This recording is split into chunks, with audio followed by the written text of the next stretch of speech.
देवो यादो विददाति विश्वा इच्छा क्रिया ज्ञान समन्वित सन हेतु स्वतंत्र परमेश्वरो जो कर्तार माध्यम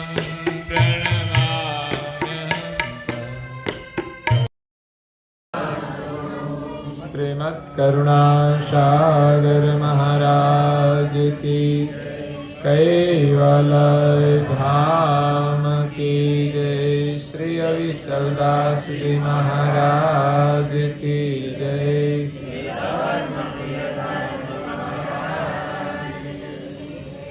सत केवल साहेब, सत केवल साहेब, सत केवल साहेब। एक ब्रह्म थी सर्वे थयो चैतन्य व्याप सकल में रयो। ब्राह्मण शूद्र क्षत्रिय वैश्य सब में बोले हरि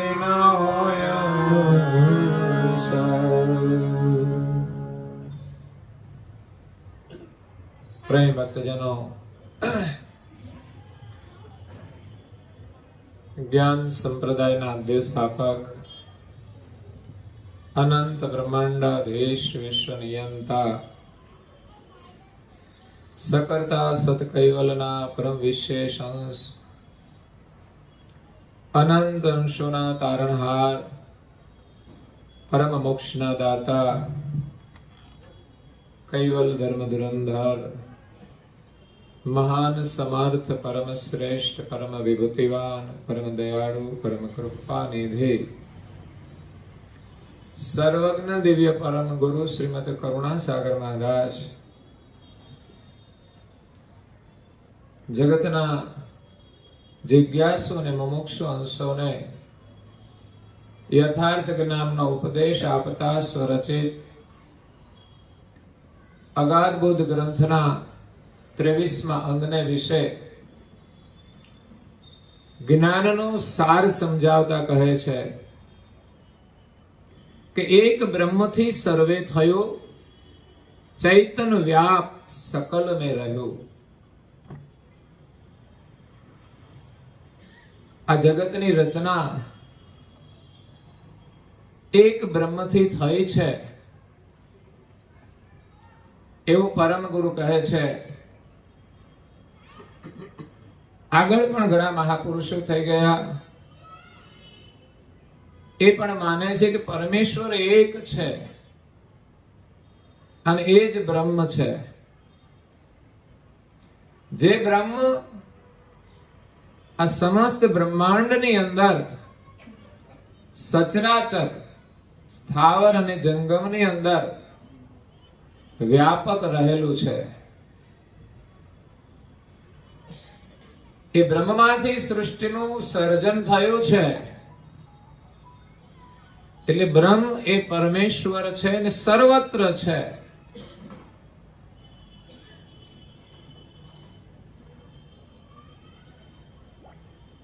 આગળના બ્રહ્મ સિદ્ધાંતના મહાપુરુષો એમ કહે છે કે એક બ્રહ્મ સર્વત્ર વ્યાપક છે। બ્રહ્મ વિના એક અણુભાર જગ્યા પણ ખાલી નથી। તો બ્રહ્મથી આ જગતનું સર્જન થયું છે અને આપણે પણ બ્રહ્મ છીએ એવું કહે છે। પણ કરુણાસાગર મહારાજ એમ કહે છે કે બ્રહ્મમાંથી જગત થયું છે પણ આપણે બ્રહ્મ નથી, બ્રહ્મના અંશ નથી।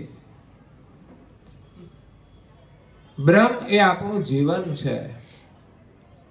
બ્રહ્મ એ ભૂમિકા છે, એની અંદર આપણે બધા વિચરણ કરીએ છીએ એટલે આપણે એનાથી ન્યારા છીએ। બ્રહ્મ એ સર્વત્ર વ્યાપક છે, એની અંદર આ જગત વિસ્તાર પામેલું છે. એટલે બ્રહ્મમાં આદ્ય પુરુષ નિરંજનની ઉત્પત્તિ થઈ. એટલે લોકો એમ માને છે કે આ બ્રહ્મમાંથી નિરંજનની ઉત્પત્તિ થઈ, નિરંજનથી પછી આદ્ય શક્તિ, એના પછી 3 દેવ અને 3 દેવીઓ બ્રહ્મા, વિષ્ણુ, મહેશ, સાવિત્રી, ઉમિયા અને લક્ષ્મી. નિરંજન સુધીની વાત તો આપણા ઋષિમુનિઓએ કરી છે. માર્કંડ ઋષિ થઈ ગયા, એમણે જે ભજન લખ્યું છે, ગુરુજી મહામંત્રનો મોટો છે મહિમાય, વખાણું બ્રહ્મના ભેદમાં. એમાં નિરંજન સુધીની વાત કરી છે. નિરંજન દ્વારા આદ્ય શક્તિ ઉત્પન્ન થઈ, એના દ્વારા 3 ગુણ ઉત્પન્ન થયા, બ્રહ્મા, વિષ્ણુ અને મહેશ, સાવિત્રી, ઉમિયા અને લક્ષ્મી. ને પછી આ સૃષ્ટિનો વિસ્તાર થયો. એટલે બ્રહ્મમાંથી આ બધું થયું. એટલે એમ માને છે કે આપણે બધા બ્રહ્મના અંશ છીએ, પણ આપણે પોતાને ભૂલી ગયા છીએ. તો આ જ્ઞાન માર્ગની અંદર સૂક્ષ્મ ભેદ હોય છે, જેને આપણે સમજી શકતા નથી. કરુણાસાગર બાપજી કહે છે કે બ્રહ્મમાં જગતનું સર્જન થયું છે, પણ બ્રહ્મ એ સ્વયં જગતનું સર્જન કરતું નથી. બ્રહ્મની અંદર જગતની ઉત્પત્તિ થઈ છે. એટલે એમ માનવામાં આવે છે કે આ બ્રહ્મ જ સૃષ્ટિનું કારણ છે, પણ બ્રહ્મની અંદર સૃષ્ટિ ઉત્પન્ન કરવાનો કોઈ ભાવ નથી. છતાં પણ સૃષ્ટિ એમાં વિસ્તાર પામી છે. જેમ કોઈ અનાજ છે જમીનમાંથી ઉગે છે, એટલે આપણે એમ માનીએ છીએ કે જમીન ઉગાડે છે, પણ જમીનની અંદર એવો કોઈ ભાવ નથી. પણ જે કોઈ બીજ એની અંદર આવે તો ઉગે છે. બીજ વગર પૃથ્વી કશું જ ઉગાડી શકતી નથી, પછી ઘાસ હોય કે અનાજ હોય. બીજ વિના, ને બીજનો વાવનાર કોઈ ખેડૂત હોય છે, કોઈ વ્યક્તિ હોય છે જે પૃથ્વીથી અલગ હોય છે.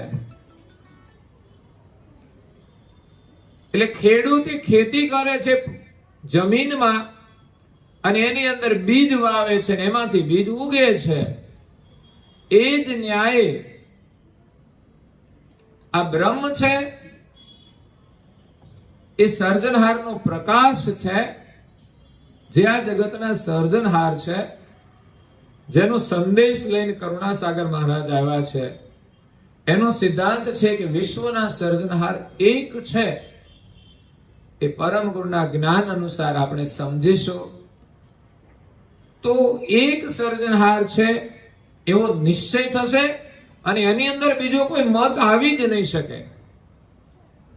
દુનિયાની અંદર જે મત છે ભિન્ન ભિન્ન ભગવાનના, ભિન્ન ભિન્ન ધર્મના અને ઝઘડાઓ. ધર્મમાં ઝઘડા જ ના હોય, ને ઝઘડા હોય એને ધર્મ જ ના કહેવાય. એટલે સમજણના અભાવે લોકો ઝઘડે છે.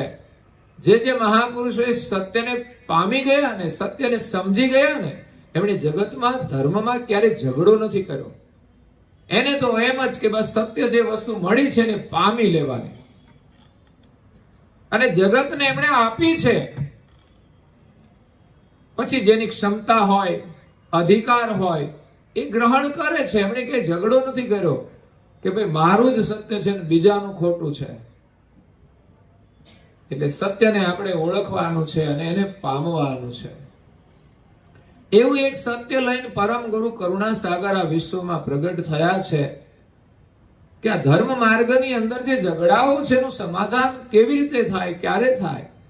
કે જ્યારે વિશ્વના સર્જનહાર એક છે એવું સ્થાપન થાય ત્યારે. અને સ્થાપન કરુણાસાગર બાપજીએ ન્યાય સહિત પોતાના અનુભવ જ્ઞાન દ્વારા એમણે સ્થાપિત કર્યું છે. તો અહીંયા એમ કહે છે કે એક બ્રહ્મથી સર્વે થયું. ખેતી કરનાર ખેડૂત છે, અને પૃથ્વીની અંદર, જમીનની અંદર એક ખેતી કરે છે. તો આ બ્રહ્મરૂપી જે ભૂમિકા છે, બ્રહ્મરૂપી જે પ્રકાશ છે, જમીન છે, અને ખેડૂત એની અંદર ખેતી કરે છે, એની અંદર બીજ વાવે છે તો એમાંથી ઉગે છે. એમાં બ્રહ્મ ભૂમિકાની અંદર જે બીજ આવ્યા, સૌ પ્રથમ કૈવલ કર્તાના સંકલ્પથી કર્તાનો જે પ્રકાશ છે એની અંદર એમની જે ચેતના વ્યાપક થઈ, એમની જે દ્રષ્ટિ વ્યાપક થઈ અને આ બ્રહ્મ ચેતન થયું.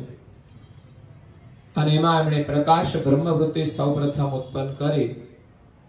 પ્રકાશ બ્રહ્મ, બ્રહ્મ પ્રકાશ તો હતો, પણ પ્રકાશ બ્રહ્મવૃત્તિથી એને તત્વોનું સર્જન કર્યું છે. એની અંદર સૂક્ષ્મ તત્વો કામ કરે છે, એના દ્વારા જ આ જગત ચાલે છે.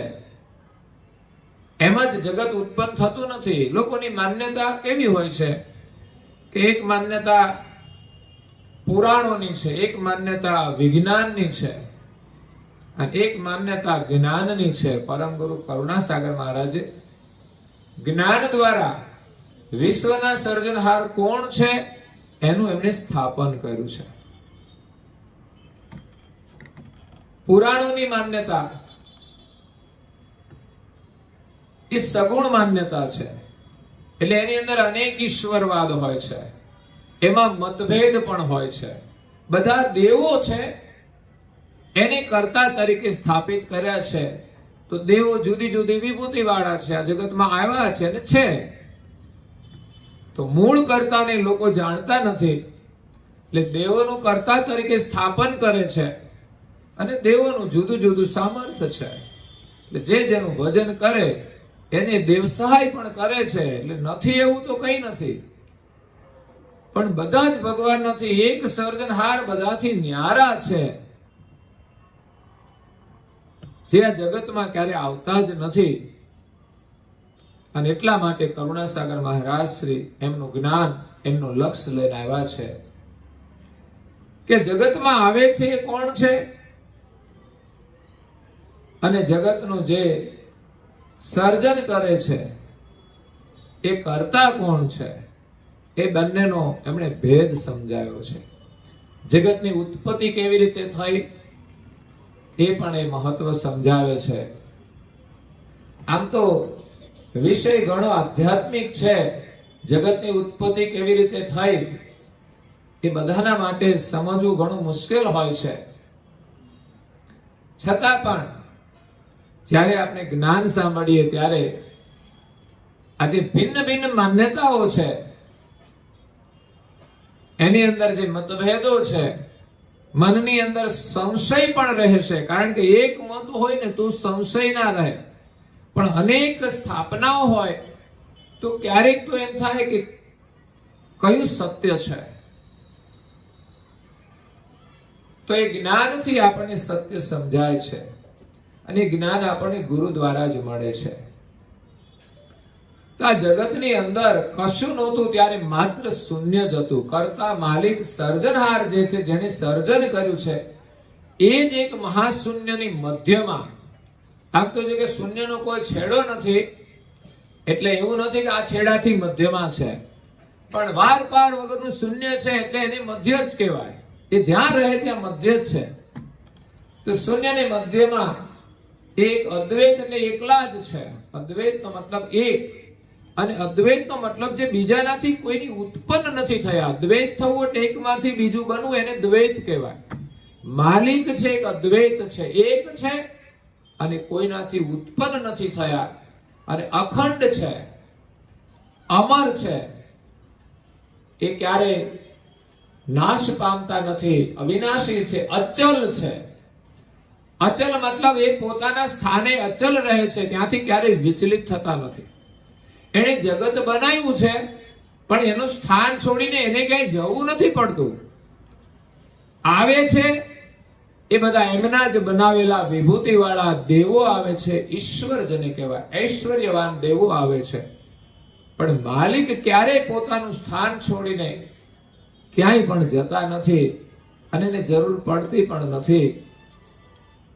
એટલે એકલા જ્યારે શૂન્યની અંદર કર્તા માલિક બિરાજમાન હતા ત્યારે એને સૌપ્રથમ અંતરમાંથી સ્ફૂર્ણા થઈ કંઈક કરવા માટે. આપણે પણ એકલા બેઠા હોય ને, કંઈ કામ ના હોય એટલે કંઈક ને કંઈક સ્ફૂર્ણા થાય કંઈક કરવા માટેની. એ મહાશૂન્યની અંદર કર્તા માલિક સર્જનહાર ચૈતન સ્વરૂપે એકલા બિરાજમાન હતા ત્યારે એને જે સ્ફુરણા થઈ એને ઉપજણ કહેવામાં આવે છે. એને ઉપજી આવ્યું, અંદરથી એક સ્ફુરણા થવી. જેમ કોઈ એમ કે છે નિંદ્રામાંથી પુરુષ જાગૃત થાય, એવી રીતે કર્તા માલિક કોઈ નિંદ્રામાં નહોતા, પણ પોતાની અંતર્વૃત્તિમાં એકાંતની અંદર બિરાજમાન હતા. અંતર્વૃત્તિમાં જ્યારે બહારનું કંઈ એને વિચાર ના હોય, પણ અંતર્વૃત્તિમાંથી જ્યારે સ્ફુરણા થાય ત્યારે એ બહાર દ્રષ્ટિ કરે છે. એટલે એમને એક ઉપજણ ઉપજી અંતરદ્રષ્ટિમાંથી. ત્યારે કેટલાય સમયથી કૈવલ કર્તાએ જે એકાંતની અંદર બેઠા હતા, એ કર્તા માલિકે ઘણીવાર સૃષ્ટિનું સર્જન કર્યું છે અને પાછી સમેટી પણ લે છે. જેટલો સમય સૃષ્ટિ ચાલે છે એટલો સમય માલિક પાછા વિરામ લે છે. એટલે આવી સૃષ્ટિની રચના એમણે પહેલા પણ કરી હતી, એટલે એના માટે કઈ નવીન નહોતું. તો એ પ્રમાણે કેવલ કર્તાએ ઉપજણ દ્વારા આ ખેલ નું સર્જન કર્યું છે. એટલે કેવલ કરતા અંતર્વૃત્તિમાંથી જાગૃત થયા. જે માણસ નિંદ્રામાં હોય ને જાગૃત થાય, એમ કેવલ કરતા કોઈ માણસ સમાધિમાં બેઠા હોય તો એને બહારની કઈ ખબર ના હોય, પણ એ પાછા સમાધિમાંથી બહાર પણ આવે છે. તો એવી જ રીતે કેવલ કરતા પોતાની અંતર્વૃત્તિમાં વિરામ પામેલા હતા, એમાંથી એની ઉપજણ ઉપજી એટલે જાગૃત થયા. આમ તો કેવલ કરતા સદૈવ જાગ્રત જ છે, પણ એક જગતની રચના કરવા માટેની એની સ્ફુરણા થઈ, એક જાગૃતિ આવી. એ ઉપજણ પછી સંકલ્પ દ્વારા સૃષ્ટિનું સર્જન કર્યું છે. એટલે પહેલા એક થવું, એમ કંઈક કરવા માટે અંદરથી સ્ફુરણા થવી, એને ઉપજણ કહેવામાં આવે છે, ઉપજવું. એને કરુણાસાગર બાપજી કહે છે, એને સંકલ્પ કહેવાય નહીં. સંકલ્પ તો એ છે કે જેના સંકલ્પ દ્વારા પછી એક નિશ્ચય થઈ જાય સર્જન કરવાનો, પણ હજુ એને સર્જન કરવાનો સંકલ્પ નથી કર્યો. જ્યારે સંકલ્પની અંદર તો સારી સૃષ્ટિનો સામર્થ્ય હોય છે. આપણે કંઈ કર્યું નથી, પણ કંઈ કરવાની ચાહના થાય, કંઈ કરવાની પ્રેરણા થાય, તો એક પ્રેરણા થવી એમ કહેવાય. પણ પછી તમે નક્કી કરો, એક સંકલ્પ કરો કે મારે આ કામ કરવું છે. એ તો ઘણા કાર્યો હોય છે, શું કરવું છે એવો કોઈ સંકલ્પ ના કરીએ, પણ કંઈક કરવાની ચાહના થાય. એવી માલિકને એક સ્ફુરણા થઈ, એક ઉપજણ ઉપજી. અને ઉપજણની આખી એક સૂક્ષ્મ અલૌકિક ગતિ છે. કરતા માલિકે પણ વિચાર કર્યો, અંદર પોતાને મહેસૂસ થયું કે આ મને શું થયું એમ. કારણ કે પોતે તો અંતર્વૃત્તિમાંથી જ્યારે સ્ફુરણા થઈ કંઈક કરવા માટે, ત્યારે એમણે પણ પોતાને એમ થયું, અચાનક પોતાના સ્વરૂપમાંથી એ જાણ સ્ફુરણ થઈ કંઈક કરવા માટે.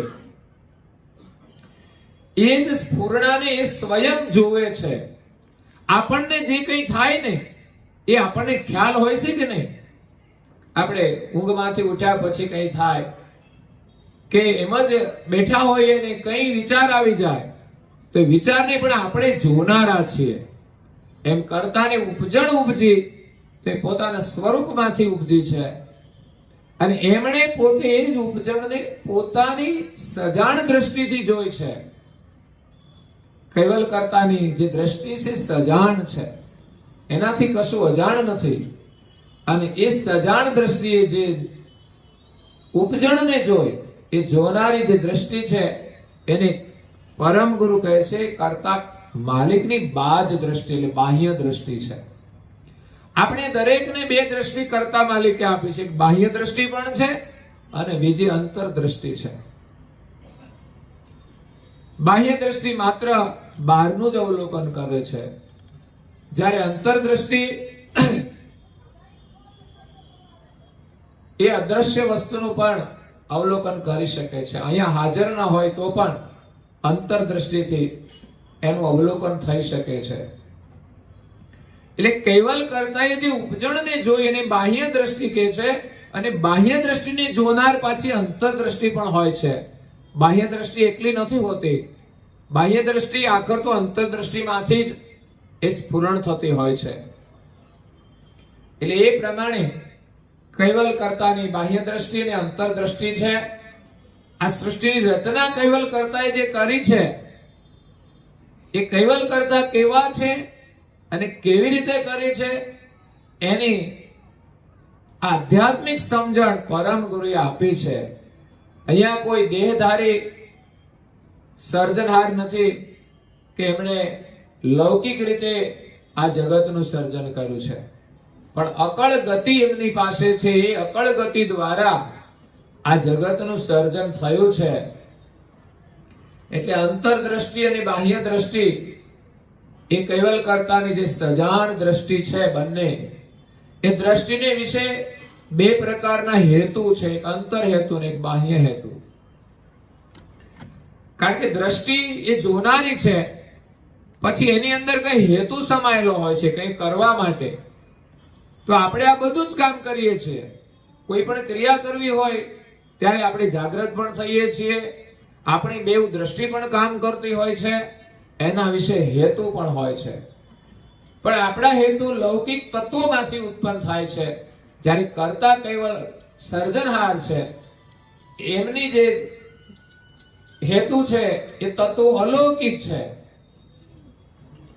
અને એના દ્વારા નવું સર્જન થાય છે. તો આ બે હેતુ હતા, એને વિશે એક ધારણા હતી. તો આવા જે અલૌકિક તત્વો છે એના દ્વારા આ જગતનું સર્જન થયું છે. બંને હેતુને વિશે ધારણા ઉપજી, અને એ ધારણા એટલે એનું શુદ્ધ અભિમાન. કંઈ કરવું હોય ને ત્યારે આપણામાં અહમ્મેવ આવે ને તો જ આપણે કરી શકીએ છીએ.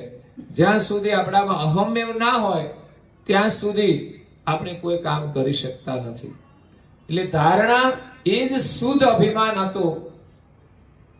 અને અભિમાન જે બધા અલૌકિક તત્વો હતા, અંતરદ્રષ્ટિ બાહ્ય દ્રષ્ટિ, અને બંનેને વિશે હેતુ, એ ઉપજેલા જે હતા એનો નિર્ણય એ અભિમાન દ્વારા થાય છે. એ સ્વયં અહમેવ ધારણ કરે એના દ્વારા એ પોતાના હેતુ અને અંતરદ્રષ્ટિ અને બાહ્ય દ્રષ્ટિ આ બધાની સાથે જ્યારે જોડાય છે ત્યારે એને અકળ વિચાર આવે છે. કોઈ પણ કારીગર છે ને એને કઈ વસ્તુ બનાવવી હોય ને તો એની પાસે હથિયાર જોઈએ.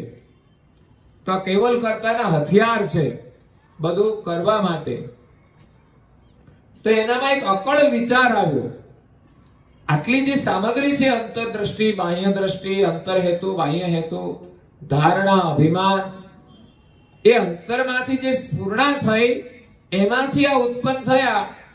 એમાં એક અકળ વિચાર પણ હતું, સજાણ પણ જાણવું. કરુણાસાગર બાપજી એમ કહે છે. એટલે એ સજાણપણું છે, એના દ્વારા જે જાણવાની અને જોવાની જે ભાવના હતી એના વિશે એ આરત હતી. તો અકળ તત્વો છે બધા, એની અંદર આરત પણ સમાયેલી છે. કારણ કે કોઈ કાર્ય પ્રેમ વિના થતું નથી. આપણે બધું કરીએ એની અંદર આ સૂક્ષ્મ સામગ્રીઓ હોય છે, એમાં આપણી આરત પણ હોય છે. આ પ્રકારે કૈવલ કરતાએ પોતાની અલૌકિક ઉપજણ ઉપજાવી. એની અંદર આ સામગ્રી અલૌકિક હતી. અંતરદ્રષ્ટિ બાહ્ય દ્રષ્ટિ, અંતર હેતુ બાહ્ય હેતુ, ધારણા અભિમાન, અકળ વિચારપણો અને ભાવના રૂપી આરબ, આટલી અલૌકિક સામગ્રી એને અંતરમાંથી ઉપજણ ઉપજી કંઈ કરવા માટે, ત્યારે એ બધી જ વસ્તુઓ એમની સાથે હતી. જેમ આપણે કાર્ય કરીએ છીએ ત્યારે આપણા અંતસ્કરણો હોય, ઇન્દ્રિયો હોય, સાથે અંતસ્કરણો હોય, મન હોય, બુદ્ધિ હોય, અહંકાર હોય, ચિત્ત હોય. એવું નથી કે માત્ર મનથી જ થાય, માત્ર બુદ્ધિથી જ થાય. આ બધા ભેગા મળે ત્યારે પછી ઇન્દ્રિયો કાર્ય કરે. એમ કરતા માલિકની અંતર્વૃત્તિમાં આ અલૌકિક ગતિ સમાયેલી છે સર્વ પ્રકારની, અને ત્યારે એ સંકલ્પ કરે છે. એ આટલું સ્ફૂર્ણા થઈ કે મારામાં આટલું સામર્થ્ય છે એવું એક મહેસૂસ હોય છે એમને. પણ આ તો આપણે સમજાવવા માટે આ વિગત લખી છે કે કરતા માલિકે કેવી રીતે જગત બનાવ્યું, એને સમજાવવા માટે આ વિગત લખી છે. બાકી એને કઈ પાછળથી કઈ ખબર પડે એવું નથી. એને તો પહેલા જગત બનાવ્યું છે, સમેટી લીધું છે, અને ફરી બનાવવાનું. પણ એનો એક સમયગાળો છે. જેટલો સમય સૃષ્ટિ ચાલી એટલો સમય વિરામ લે છે. તો એ વિરામનો સમય પણ પૂરો થતો હશે ત્યારે અંતર્વૃત્તિમાંથી સહેજા સહેજ એ ઉપજણ ઉપજતી હશે. એમ પરમ ગુરુએ લખ્યું છે કે એનો પીરિયડ છે કે જેટલો કાળ સૃષ્ટિ ચાલે એટલો જ કાળ માલિક જ્યારે સૃષ્ટિ સમેટી લે છે, પછી આ મહાશૂન્યના મધ્ય વિરામ પામી અને વિરામ લે છે. ત્યારે બધા દેવતાઓ એ પણ બધા જ એની અંદર સમેટાઈ જાય છે. આ બ્રહ્મ એક રહે છે, પણ એ પણ જડ થઈ જાય છે, પ્રકાશ રૂપે રહે છે. એની અંદર પછી કોઈ ચેતના નથી હોતી. કેવલ કર્તાની જે જાણ છે એ પણ નથી રહેતી. તો જ્યારે આવી અકળ અલૌકિક ગતિ કરતાની હતી અને એને ઉપજણ ઉપજી, ત્યારે એને એમ થયું કે એકાંતમાં આપણે અમસ્તા કેમ બેઠા છીએ, કંઈક ખેલ કર્યો હોય તો સારું. અને આપણે પણ એવું જ કરીએ છીએ, હાવ નવરા કેમ બેઠા છે, કંઈક કરીએ તો સારું. એમ ઘણા લોકો નવરા બેઠા હોય તો શું કરે, ખિસ્સામાંથી મસાલા કાઢીને ખાય, બીજું શું કરે. નવરા બેઠા કંઈક કરીએ, બજારે જઈને કંઈક કરીએ. એવું આપણે નથી કરવાનું, પણ કંઈક સારું કામ કરવાનું છે. ખરેખર માનવ જીવન આપ્યું છે ને, તો આપણે એક એક ક્ષણનો આપણે ઉત્તમ ઉપયોગ કરવાનો છે. ખરેખર નવરા ના બેસી રહેવું જોઈએ. આપણી પાસે સમય હોય તો એનું આયોજન હોવું જોઈએ, એનો આપણે અભ્યાસ કરવો જોઈએ કે આપણને આ કિંમતી શરીર મળ્યું છે, કિંમતી જીવન મળ્યું છે, તો એનો ઉત્તમમાં ઉત્તમ ઉપયોગ કેવી રીતે થાય એનો હંમેશા આપણે નવરા બેઠા હોઈએ ત્યારે વિચાર કરવો જોઈએ. તો આપણું જીવન સફળ થશે. તો કેવલ કરતાની ઈચ્છા થઈ કે આપણે એકલા બેસી રહ્યા છીએ તો કંઈક ખેલ કર્યો હોય તો સારું. ત્યારે નિજ કરતાએ સંકલ્પ ઉત્પન્ન કર્યો, પોતાને સંકલ્પ કર્યો કંઈક કરવા માટે, અને એક સર્જન કરવા માટે અત્યંત વિશેષ અભિમાન ધારણ કર્યું. આપણે કોઈ કાર્ય કરીએ ને ત્યારે આપણે આમ પૂરી શક્તિ અંદર ભરાયેલી હોય કરવા માટે. અરે સવારે ઉઠવું હોય તો જોવાનું ઘણા લોકો તો કેવી રીતે ઉઠે છે, પરાણે પરાણે. પણ એમ સ્ફૂર્તિ હોવી જોઈએ ઉઠવા માટેની. પણ સવારે ઊંઘ ઉડે એટલે ઉઠી જવાનું. પણ આ તો ઉઠતા ઉઠતા અડધો કલાક, પોણો કલાક, કલાક નીકળી જાય. ઘરમાં લોકો 3-3 વાર ગોદડા ખેંચે ત્યારે ઉઠે એ જીવનમાં શું કરી શકે? એનું કામ નથી ભક્તિ કરવી. આપણે સવારે જાગવાનું હોય ત્યાં જ પહેલી આપણી પરીક્ષા થાય કે આપણે ભક્તિ કરી શકીશું કે નહીં. કરુણાસાગર બાપજી કહે છે કે સૂર્યોદય પહેલા બ્રહ્મ મુહૂર્તની અંદર ઉઠી અને સ્નાન કરી લેવું જોઈએ. આ સંસ્કારની પરંપરા આપણા પરિવારમાં હોવી જોઈએ. સૂર્યોદય પછી કોઈ ના ઉઠવું જોઈએ, સિવાય 1 થી 5 વર્ષના બાળકો. એ ગમે ત્યારે સુવે, ગમે ત્યારે ઉઠે, એને તો પોતાનું ભાન જ નથી હોતું. પણ બાળકને જ્યારે ભણવા બેસાડો ને ત્યારે એ પણ તમે જુઓ ને, સવારની સ્કૂલ હોય ને તો સવારે માં ઉઠાડે ને, એને થોડા દિવસ તકલીફ પડે છે. એક તો તકલીફ ઘર છોડીને જવાની તકલીફ હોય છે, અને બાળ સ્વભાવ હોય એટલે ઉઠવામાં પણ થોડી આળસ ચડે. હવે જો છોકરાના બાપાને આળસ ચડતી હોય તો છોકરાને કેમ ના ચડે? હે? તો એ નાના છોકરાઓ માતા એને ઉઠાડે છે, એને નવડાવીને તૈયાર કરે છે, એ રડે છે, એને છાના રાખે છે. થોડી વાર બધું થાય પણ પછી તો બાળક પણ છાનું રહી જાય છે. નવા નવા દિવસોમાં રડતું રડતું જાય, પણ થોડા દિવસમાં ભૂલી જાય છે અને એને સ્કૂલનો અભ્યાસ થઈ જાય પછી એની જાતે નીકળી જાય છે. તો એ વહેલું ઉઠે છે. એક બહુ મહત્વના સંસ્કાર છે. કરુણાસાગર મહારાજ શ્રી આજ્ઞા આપી છે કે ઉપદેશ આપ્યો છે, તો એ કઈ સામાન્ય નથી. ઘણા લોકો તો રજા તો ઊંઘવાનું. ઊંઘવા માટે રજા નથી. રજાના દિવસે તમને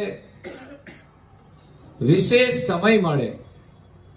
રનિંગ દિવસોમાં તમારે નોકરીએ જવાનું હોય એટલે તમે વિશેષ સમય ન આપી શકો, પણ રજા હોય તો તમે વધુ સમય આપી શકો. ઉઠવાનો નિયમ તો સરખો જ રાખવો જોઈએ, રજા હોય કે ચાલુ દિવસ હોય, નોકરીનો સમય હોય. કામ હોય કે ના હોય, કામ તો જો કે બહુ જ છે, પણ ઘણા લોકોની પાસે નથી કામ હોતું. જેને કરવું નથી ને એની પાસે નથી હોતું. એટલે આ થોડી સામાન્ય વાતો છે, પણ આચરણમાં નહીં લાવીએ ને તો જ્ઞાનનો અનુભવ કરવો મારી દ્રષ્ટિએ તો મને બહુ કઠિન લાગે છે. કારણ કે આ નિંદ્રા અને આળસ ને આ બધું છે ને આ દેહને લાગેલું છે. તો આ દેહને આધીન આપણે થઈ ગયા છીએ તો પછી સ્વરૂપને કેવી રીતે પામી શકીશું? મહાપુરુષોની અંદર સાધના કરવાની જાગૃતિ કેવી હતી? આપણે તો પોતાના માટે જાગીએ નહીં તો પછી બીજાના માટે આપણે શું કરીએ? એટલે સવારમાં વહેલા ઉઠી જવું જોઈએ. આપણા બાળકો જો સ્કૂલે જવા માટે ઉઠી જતા હોય, મને તો ઘણીવાર એવું જોવા મળે કે છોકરા 7 વાગે નીકળી જાય ને સ્કૂલે જવા, ત્યારે એના પપ્પા સૂતા હોય. ખરેખર તો એમના દર્શન કરીને આશીર્વાદ લઈને જવાનું હોય. તો જે છોકરાઓ વહેલા જતા હોય ને એના પપ્પાએ એના પહેલા ઉઠી અને આમ દર્શન માટે તૈયાર રહેવું જોઈએ. બાળકો જાય તો એને દર્શન થવા જોઈએ અને બાળકોને પ્રેરણા પણ મળે કે મારા પપ્પા પણ વહેલા ઉઠે છે. નહીં તો એને એમ થાય કે મારે સ્કૂલે જવાનું છે તો વહેલા ઉઠવાનું, મારા પપ્પા તો ઊંઘે છે. એટલે પછી એનો સમય આવે ને ત્યારે એ પણ એવું જ કરે કે મારા પપ્પા ઊંઘતા હતા મોડા સુધી. પણ આપણા ઘરની એક પરંપરા હોવી જોઈએ, બધાએ વહેલા ઉઠવાનું છે. કામ ભલે મોડું હોય પણ વહેલા ઉઠીને આપણે આત્મકલ્યાણનું કાર્ય તો અવશ્ય કરવું જોઈએ. એમાં ઘણું બધું કાર્ય છે. જે ઈષ્ટદેવ હોય એની પૂજા કરવાની હોય. પૂજન એક સંસ્કાર છે. લોકો એ માને આ જળ છે એવું નથી મારી દ્રષ્ટિએ. અને જળ વસ્તુઓ છે ને એને તો આપણે પકડ્યા છે, તો એ જળ હોય તો આપણને પકડે કેવી રીતે? જળમાં પણ આપણને મોહ કેવી રીતે થાય છે? એમાં પણ કોઈ ચેતના છે, આકારમાં પણ કોઈ ચેતના છે. એટલે કોઈ વસ્તુને આપણે ભલે જળ માનતા હોઈએ પણ એ વાસ્તવમાં એ સંપૂર્ણ જળ નથી હોતી. જ્યારે આપણે તો જે કંઈ પૂજા કરવાની છે સમજણથી કરવાની છે, ભક્તિ ભાવથી કરવાની છે. તો ફોટો સ્વરૂપ હોય, મૂર્તિ સ્વરૂપ હોય, એનું તમે પૂજન કરો, પુષ્પ અર્પણ કરો, પ્રણામ કરો. મૂર્તિ ભાવથી નહીં, જળ ભાવથી નહીં, પણ જે ઈષ્ટનું સ્વરૂપ હોય એ ઈષ્ટને આપણે પ્રણામ કરીએ છીએ એ ભાવથી. નહીં તો પછી આપણા માટે પ્રણામ કરવાનું કોઈ સ્થાન જ નથી રહેતું ને. પછી તો ગુરુ પરંપરા છે તો ગુરુનો તમે ફોટો રાખો તો ફોટો તો જળ હોય છે ને. તો પછી ઘરમાં એક માતા પિતા હોય છે, એને તમે પ્રણામ કરો, એને તમે પૂજ્ય માનો, એની પણ પૂજા કરો તો પણ થઈ શકે છે. પણ છતાંય લોકો એ માને કે લૌકિક જગતમાં હોય તો લૌકિક ભાવ હોય, પણ એ પણ જરૂરી છે. કમસે કમ આપણામાં પૂજાનો ભાવ તો છે, પૂજાના સંસ્કાર તો છે. તો એ પણ બહુ મહત્વનું હોય છે. તો આપણે પૂજન કરીએ, અને એ જ ચંદનથી આપણે ત્યાં ઘણા સમયથી આ પૂજા પદ્ધતિ ચાલે છે. એક સતયુગ હતો, એક સમય હતો જ્યારે કોઈ અવતારો નહોતા, ત્યારે કોઈ મંદિરો નહોતા, ત્યારે માત્ર લોકો પ્રાણની સાધના કરતા હતા. પણ આજે સમય અનુસાર મંદિરો ચાલે છે, લોકો જાય છે અને લોકોને સંસ્કાર મળે છે. હા, મોક્ષ થઈ જાય એવું નથી. એના માટે જ્ઞાન જરૂરી છે, એના માટે ગુરુ પણ જરૂરી છે, અને એટલું જ નહીં, એના માટે આપણે સાધના કરવાની તૈયારી પણ પૂરી હોવી જરૂરી છે. ગુરુય મળે ને જ્ઞાનય મળે, પણ સવારે પછી ઉઠાય નહીં તો શું કરવાનું? નિયમ પાળવાના હોય છે. નિયમ ચૂકાય નહીં એનું પણ મહત્વ છે. અચરતભાઈ પરમ ગુરુના દર્શન કરવાનો નિયમ લીધો. એના નિયમની દ્રઢતા કેવી કે દર્શન ન થાય તો અનજળ ના લેવાય. નહીં તો આપણને એમ થાય કઈ વાંધો નહીં, આજનો દિવસ નથી થયા તો શું થયું, કાલે તો થશે. પણ ના, એની દ્રઢતા એવી છે. તો એ દ્રઢ નિયમ લઈને બેઠા તો સ્વયં પરમ ગુરુએ કૃપા કરીને એમને દર્શન કરવા માટે લોકોએ જેમને ઘરમાં પૂર્યા હતા, તો ઘર તો એમનું એમ રહ્યું, ઘરને તાળું મારેલું હતું, છતાં પણ અચરતબા ત્યાં પહોંચી ગયા. એ એમની શ્રદ્ધા ભક્તિ હતી, એમની નિયમની નિષ્ઠા હતી. તો આ છે શક્તિ અને ચમત્કાર. આ કોઈની કહેલી વાત નથી, પણ કરુણાસાગર મહારાજે સ્વયં ગ્રંથમાં લખેલી પ્રમાણિત વસ્તુ છે. નહીં તો ચમત્કારમાં બધાને બહુ વિશ્વાસ ના આવે, એમ કે બધી વાતો અડધી તો બનાવટી હોય એમ લોકો માનતા હોય. ઘણી વાતો, ઘણા ચમત્કારો હોય છે અને ઘણા બનાવટી હોય. કદાચ ઘણા લોકોને બનાવટ આવડતી હોય તો બનાવ્યા કરે. કથાકારોનો એવું હોય છે કે જો કલા આવી જાય ને તો બનાવટી દ્રષ્ટાંતોય હોય, એમાં ચમત્કારો બનાવી શકે છે. પણ અહીંયા તો કરુણાસાગર મહારાજશ્રીએ તો જે વસ્તુ લખી છે બધી વાસ્તવિક લખી છે. એટલે ખાસ માલિકને પામવા માટે વહેલા ઉઠી પૂજન કરો, કપાળમાં તિલક કરો, એનું પણ મહત્વ છે, સંસ્કાર છે, પરમ ગુરુની આજ્ઞા છે, અને એની પાછળ પણ એક વિજ્ઞાન છે અને જ્ઞાન પણ હોવું જરૂરી છે.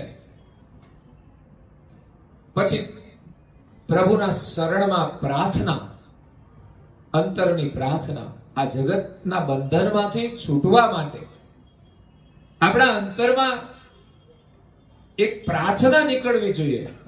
જે માણસ સાંસારિક રીતે દુઃખી હોય છે તો એ ભગવાનને પ્રાર્થના કરે છે છૂટવા માટે.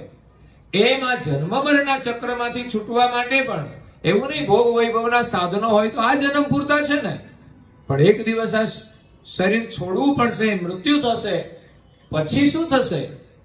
તો જન્મવાનું ને મરવાનું છે. એમાંથી છૂટવા માટે આપણે પ્રભુને પ્રાર્થના કરવાની છે, એને પામવા માટે પ્રાર્થના કરવાની છે. જ્યારે દિવ્ય પરમ ગુરુ પાલકી દીપની અંદર હેતબાઈ માતા, એનો પૂર્વજન્મ હતો સુમંતા માતા, અને એમના પતિ હતા હરદેવ, એમને મળ્યા. પરમ ગુરુના શરણમાં એમણે પ્રાર્થના કરી કે અમને આ જન્મ મરણના ત્રાસમાંથી છોડાવો. એ ભગવાન આગળ આપણે જ્યારે જઈએ ત્યારે એ પ્રાર્થના કરવાની હોય છે કે આ જીવ દશામાંથી અમને છોડાવો, અમને અમારા સ્વરૂપની ઓળખાણ કરાવો, અમને આપના દર્શન કરાવો. તો એ પ્રાર્થના કરવાથી આપણું કલ્યાણ થાય છે. પણ મોટા ભાગે તો લોકો ભગવાનને પ્રાર્થના કરે કે અમારે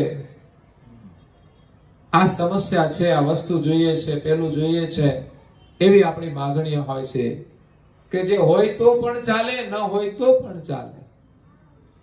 તો એવી સંસારની તુચ્છ વસ્તુ આપણે માગીને આપણે વિરામ પામી જઈએ છીએ, સંતોષ માની લઈએ છીએ. પણ ખરેખર ભગવાન આગળ તો માગણી ભક્તિની જ કરવી જોઈએ. મહેર કરી મોઈ દીજીએ સેવા સમરણ ધ્યાન, યશ ગાવા અનુભવ ગતિ, કરુપતિ પરમ અવિલાન. આ બધો પાઠ આપણે ઉપાસનામાં કરીએ છીએ તો એ પાઠ આપણને ઉપદેશ આપે છે. એનાથી આપણે જાગૃત થવાનું છે કે પરમ ગુરુ આગળ આપણે પ્રાર્થના કરીએ કે મહેર કરી મને આપો તમે સેવા. પણ સેવા મળે ત્યારે પછી કોઈને હોપી દે, ભાઈ આ કામ કરી નાખજે. ઘણીવાર સેવા તો સેવા હોય છે. તમારે સેવા કરવી હોય ને તો સેવાના જે કાર્ય હોય ને એમાં તમે જોડાઈ જાઓ તો સેવા થઈ શકે છે. આજે આ કાર્યક્રમ છે તો એમાં પણ બધા એકબીજાને સંદેશો આપે ને તો એ પણ સેવા છે. તો જેટલા પણ ધર્મ કાર્યો થઈ રહ્યા છે એ સેવા વિના થતા નથી. એમાં અનેક લોકોનું તનથી, મનથી અને ધનથી યોગદાન હોય છે. તો આપણું કર્તવ્ય છે કે આપણે સેવા કરીને પરમ ગુરુના આશીર્વાદ મેળવીએ. ખરેખર સેવાથી છે ને આ શરીરનો મોહ છૂટે છે અને આપણામાં નમ્રતા આવે છે. આપણું મન છે ને એ શુદ્ધ થાય છે, નિર્મળ થાય છે. આપણો અહંકાર છે ને એ છૂટે છે. તમે સેવા કરીને આ બધું અનુભવ કરી શકશો. સેવાનો મહિમા છે અને જીવનમાં સેવા મળે ને એ જ આપણું સૌભાગ્ય છે. પરમ ગુરુની સેવા કરીએ. એ સિવાય સમાજમાં જ્યાં પણ યોગ થાય ને સેવાનો આપણે લાભ લેવાનો છે. મહાપુરુષોએ તો પોતાનું સંપૂર્ણ જીવન સેવામાં અર્પણ કરી દીધું અને એવી સ્થિતિ થશે ત્યારે જ આપણને આપણા સ્વરૂપની પ્રાપ્તિ થશે. તો સેવા અને સ્મરણ પણ નિરંતર કરવાનું છે. એમાં પણ આપણી પ્રીતિ દુનિયાદારીની બધી વાતો છે ને બધી છૂટી જશે અને એક માલિકનું સ્મરણ થશે, એક સત્યનું સ્મરણ થશે, સત્કાર્યોનું સ્મરણ થશે, એમાં સેવા થશે અને છેલ્લે ધ્યાન છે ને એ તમારે લાગી જશે. તમે બેસો ને તો પરમાત્માનો તમને અનુભવ થશે. એક અલૌકિક શક્તિ છે આ જગતની અંદર સર્જનહારની, જેના દ્વારા આખું વિશ્વ ચાલી રહ્યું છે.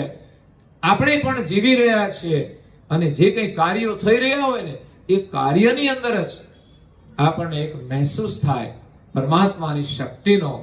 ત્યારે ધ્યાનમાં બેસો ને ત્યારે પછી એ પરમ ગુરુની જે ચેતના છે એનું જે સ્વરૂપ છે, સોહંગ સ્વરૂપ, જે સ્થિત છે, નિર્મળ સ્વરૂપ છે, નિર્વિકારી સ્વરૂપ છે, એની સાથે આપણી વૃત્તિનું જોડાણ થાય એટલે અલૌકિક આનંદની સ્થિતિ મળે છે. પછી એમાંથી આપણને ક્યાંય જવાની ઈચ્છા ન થાય. એમ થાય બસ આ આનંદમાં જ આપણે ડૂબા રહીએ. તો બહારની જે પ્રક્રિયા છે ને એના માધ્યમથી અંતરની જે વૃત્તિ છે ને એની સાથે આપણી એકતા થવાની છે.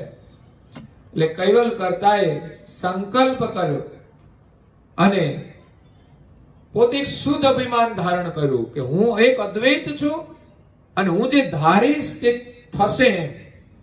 આપણામાં એક મનોબળ આવે છે કે આપણે કંઈક કાર્ય કરવા માટે કે હું જે ધારું તે કરી શકીશ. એમ કૈવલ કર્તાએ સંકલ્પ કર્યો અને પોતાની જે સજાણ દ્રષ્ટિ છે એ પોતાનું જે દિવ્ય સ્વરૂપ છે, ચૈતન્ય સ્વરૂપ, એના ઉપર એમણે દ્રષ્ટિ કરી અને જોયું. પછી તો પોતે ચૈતન્ય સ્વરૂપ છે અને એમાંથી એવું ચૈતન્ય તેજસ્વી સ્વરૂપ કે જેમાં ગોળો છે એમાંથી જેમ પ્રકાશ નીકળે છે એમ કૈવલ કરતા એવા અલૌકિક સ્વરૂપ વાળા તેજસ્વી છે. એ સ્વરૂપ કોઈ શરીર વાળું નથી પણ એક ચૈતન્ય. આ શરીરમાં જે ચૈતન્ય બેઠું છે ને એની સજાતીનું જ છે. એ ચૈતન્ય સ્વરૂપ કહેવાય છે. તો એવું જે ચૈતન્ય સ્વરૂપ પોતાની સજાણ દ્રષ્ટિ સ્વરૂપ એમાંથી પોતાનો જે પ્રકાશ નીકળે છે એમાં પોતાની જે બાજ દ્રષ્ટિ હતી એ એમણે પ્રકાશની જે નિહાળ્યું, એમની જે ક્રાંતિ હતી પ્રકાશની ચો તરફ ફેલાયેલો એમણે જ્યારે જોયું તો એમણે થયું કે મારો પ્રકાશ તો દૂર દૂર સુધી ફેલાયેલો છે. કારણ કે કરતા તો અકળ ગતિ વાળા છે, શૂન્ય એની અંદર એમનો પ્રકાશ ફેલાયેલો છે. અને જોઈને ભાવના થઈ અને આ જે પ્રકાશ છે એમાં એમની જે ભાવના છે એ પ્રકાશ બ્રહ્મ વૃત્તિ છે. કારણ કે એની જે બાહ્ય દ્રષ્ટિ છે એ પ્રકાશમાં જ્યારે જોયું ને ત્યારે એની દ્રષ્ટિ એમાં જાણ હતી એ પ્રસરી ગઈ.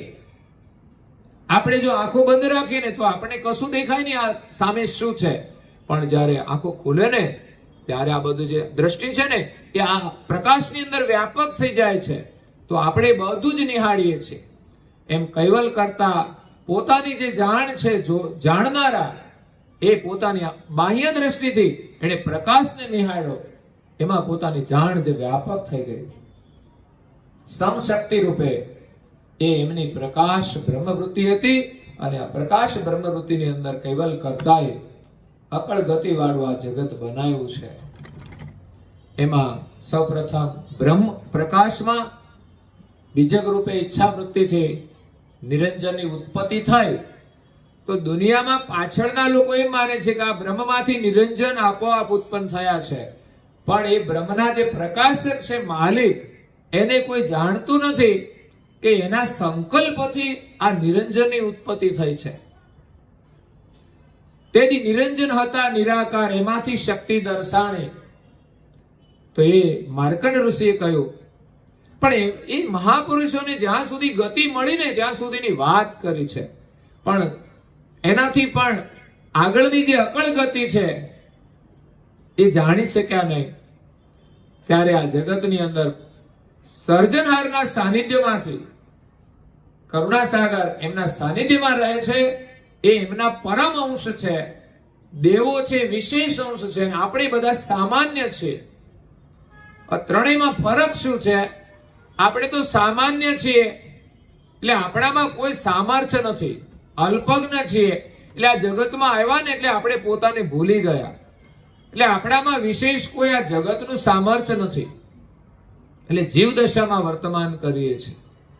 આપણે આપણા સ્વરૂપને મેળવવું હોય ને તો બહુ મહેનત કરવી પડે, કારણ કે આપણે અલ્પજ્ઞ છીએ, અલ્પ જ્ઞાન વાળા, અલ્પ ગતિ વાળા, સામાન્ય છીએ. સામાન્ય જેમ મજૂર માણસને આપણે કહેતા આ તો સામાન્ય માણસ છે, એની પાસે સમજણ બહુ સામાન્ય હોય એટલે મોટું કામ ના કરી શકે, એમ આપણે બધા સામાન્ય ગતિવાળા છીએ.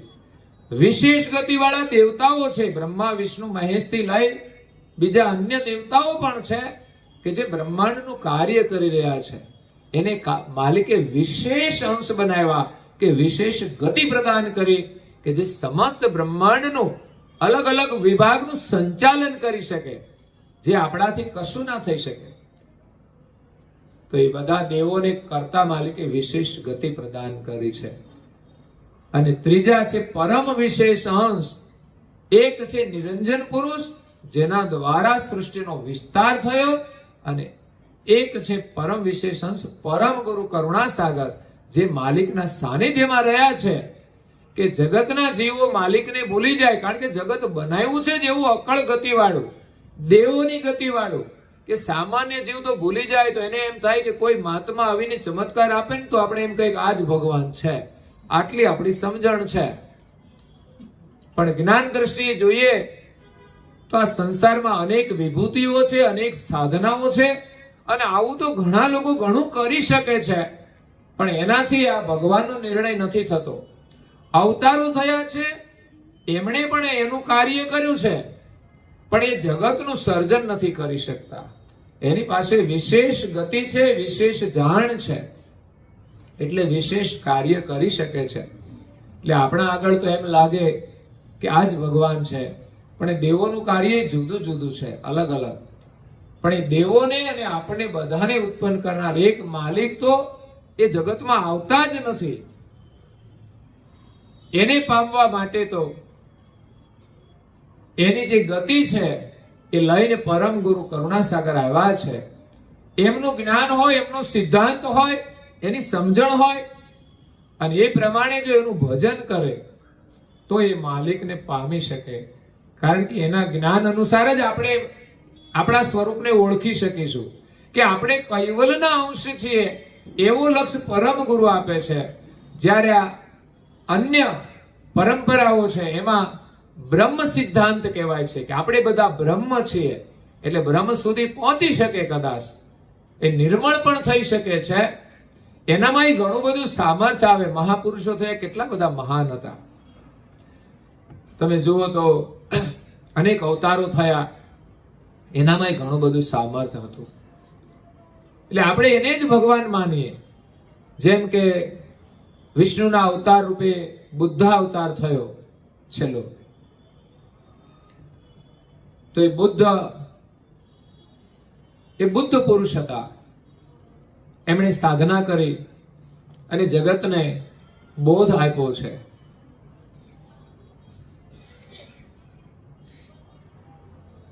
એક દિવસે વિચરણ કરતા કરતા એક જંગલ તરફ જાય છે, તો લોકો એમને રોક્યા કે એ જંગલ તરફ મહાત્મા તમે ના જશો. કેમ? તો કે જંગલની અંદર છે ને એક રાક્ષસ રહે છે અને બધાની આંગળીઓ કાપી અને પોતાના ગળામાં એનો હાર બનાવે છે. એ કે 100 માણસોની આંગળીઓનો હાર થઈ જશે ને તો મને એક વિશેષ સિદ્ધિ મળશે. એવી ભ્રાંતિમાં એ લોકોની હત્યા કરે છે અને એમની બધાની આંગળીઓ કાપી લે છે. પણ ભગવાન બુદ્ધ જ્યારે જાય છે ને, એનો એક પ્રભાવ હતો. બાકી તો લોકો એનાથી પરેશાન થઈ ગયા હતા. એવા તો ઘણા રાક્ષસો આ જગતમાં થઈ ગયા છે, એમની વાતો આપણે સાંભળીએ છીએ. અને આજે પણ ઘણા રાક્ષસો ફરે છે. આતંકવાદીઓ શું છે? રાક્ષસો જ છે. અને આ દુનિયામાં ઘણા બધા અધમ કર્મો પણ અત્યાચાર રૂપે થાય છે, એ પણ રાક્ષસો જ છે. એટલે એ બુદ્ધના પ્રભાવથી એ રાક્ષસ પોતાની જે રાક્ષસ વૃત્તિ હતી ને એ ભૂલી ગયો અને પોતે એક ભિક્ષુક બની જાય છે. તો આપણને એમ થાય કે આ કાર્ય તો ભગવાન જ કરી શકે. રાક્ષસ કાં તો એનો સંહાર કરી દે અને કાં તો રાક્ષસ માંથી એ ભિક્ષુક બનાવી દે. આ એક ચમત્કાર કહેવાય અને આ તો ભગવાન જ કરી શકે. પણ આ જગતમાં અનેક સિદ્ધિઓ છે, સામર્થ્ય છે, એના દ્વારા આવા કાર્યો થતા રહે છે. એટલે એ બધા વિશેષ ગતિવાળા અંશો છે, એ વિશેષ કાર્ય માટે આવે છે એટલે કરી શકે છે. પણ સર્જનહાર છે એ જગતમાં ન્યારા રહેલા છે, જે ગુરુના જ્ઞાન દ્વારા, ગુરુની કૃપાથી અને સાધના દ્વારા એ પ્રાપ્ત થાય છે. અહીંયા જ્ઞાનનો સાર સમજાવે છે કે આ જગતની અંદર જ્ઞાન છે ને એ ધર્મનો સાર છે. જ્ઞાન વિના સત્ય વસ્તુની સમજણ પ્રાપ્ત નહીં થાય. લોકો ધર્મ પાળે પણ શ્રદ્ધાથી પાળે છે તો એને થોડો લાભ થાય છે. કે ધર્મમાં શ્રદ્ધા હોવી એ બહુ જરૂરી છે. પણ એકલી શ્રદ્ધાથી આપણું કલ્યાણ નથી થતું. સાથે સાથે જ્ઞાન હોવું પણ જરૂરી છે કે સત્ય શું અને અસત્ય શું એની આપણને સમજણ હોય અને સત્યમાં આપણી શ્રદ્ધા હોય તો આપણને લાભ થાય છે. પણ જ્ઞાનના અભાવે ઘણી વખત લોકોને અસત્યમાં પણ શ્રદ્ધા થઈ જતી હોય છે, જેને આપણે અંધશ્રદ્ધા કહેતા હોઈએ છીએ. શ્રદ્ધા જરૂરી છે, પણ જો જ્ઞાન વગરની હશે ને ખોટામાં લાગી જશે તો એનું વિશેષ કોઈ ફળ નહીં મળે. એટલે શ્રદ્ધા હોવી જરૂરી છે અને જ્ઞાન હોવું પણ જરૂરી છે. અને શ્રદ્ધાવાળાને જ જ્ઞાન મળે છે. શ્રદ્ધાવાન લભ્યતે જ્ઞાનમ એવું શાસ્ત્રોમાં કહેવામાં આવ્યું છે. એટલે માણસને જો શ્રદ્ધા હોય ને તો જ્ઞાનની પ્રાપ્તિ થાય છે અને જ્ઞાન મળે છે તો એનું કલ્યાણ થાય છે. એટલે કરુણાસાગર બાપજી જ્ઞાન લઈને આવ્યા છે. ધર્મ માર્ગની અંદર જે અજ્ઞાનતા છે, જીવદશા છે, અંધશ્રદ્ધાઓ છે, વહેમ છે, આ બધું દૂર કરી અને આપણે સત્યની સાધના કરવાની છે. આપણે નાના વ્રતો છે ને બહુ કરીએ, એ શ્રદ્ધાથી થાય છે. તમે જુઓ ને કડવા ચોથનું વ્રત છે તો અમારી બહેનો કરે છે કે નહીં? અમુક કરતા હશે, અમુક નહીં પણ કરતા હોય. તો કડવા ચોથનું વ્રત કરે છે, શ્રદ્ધાથી કરે છે. તો એમના પતિ પ્રત્યે એક સારી ભાવના છે. પણ બહેનો વ્રત કરે છે ને તોય ભાઈઓના અમારા મસાલા તો છૂટતા જ નથી. બોલો, એની અસર થવી જોઈએ પણ નથી થતી.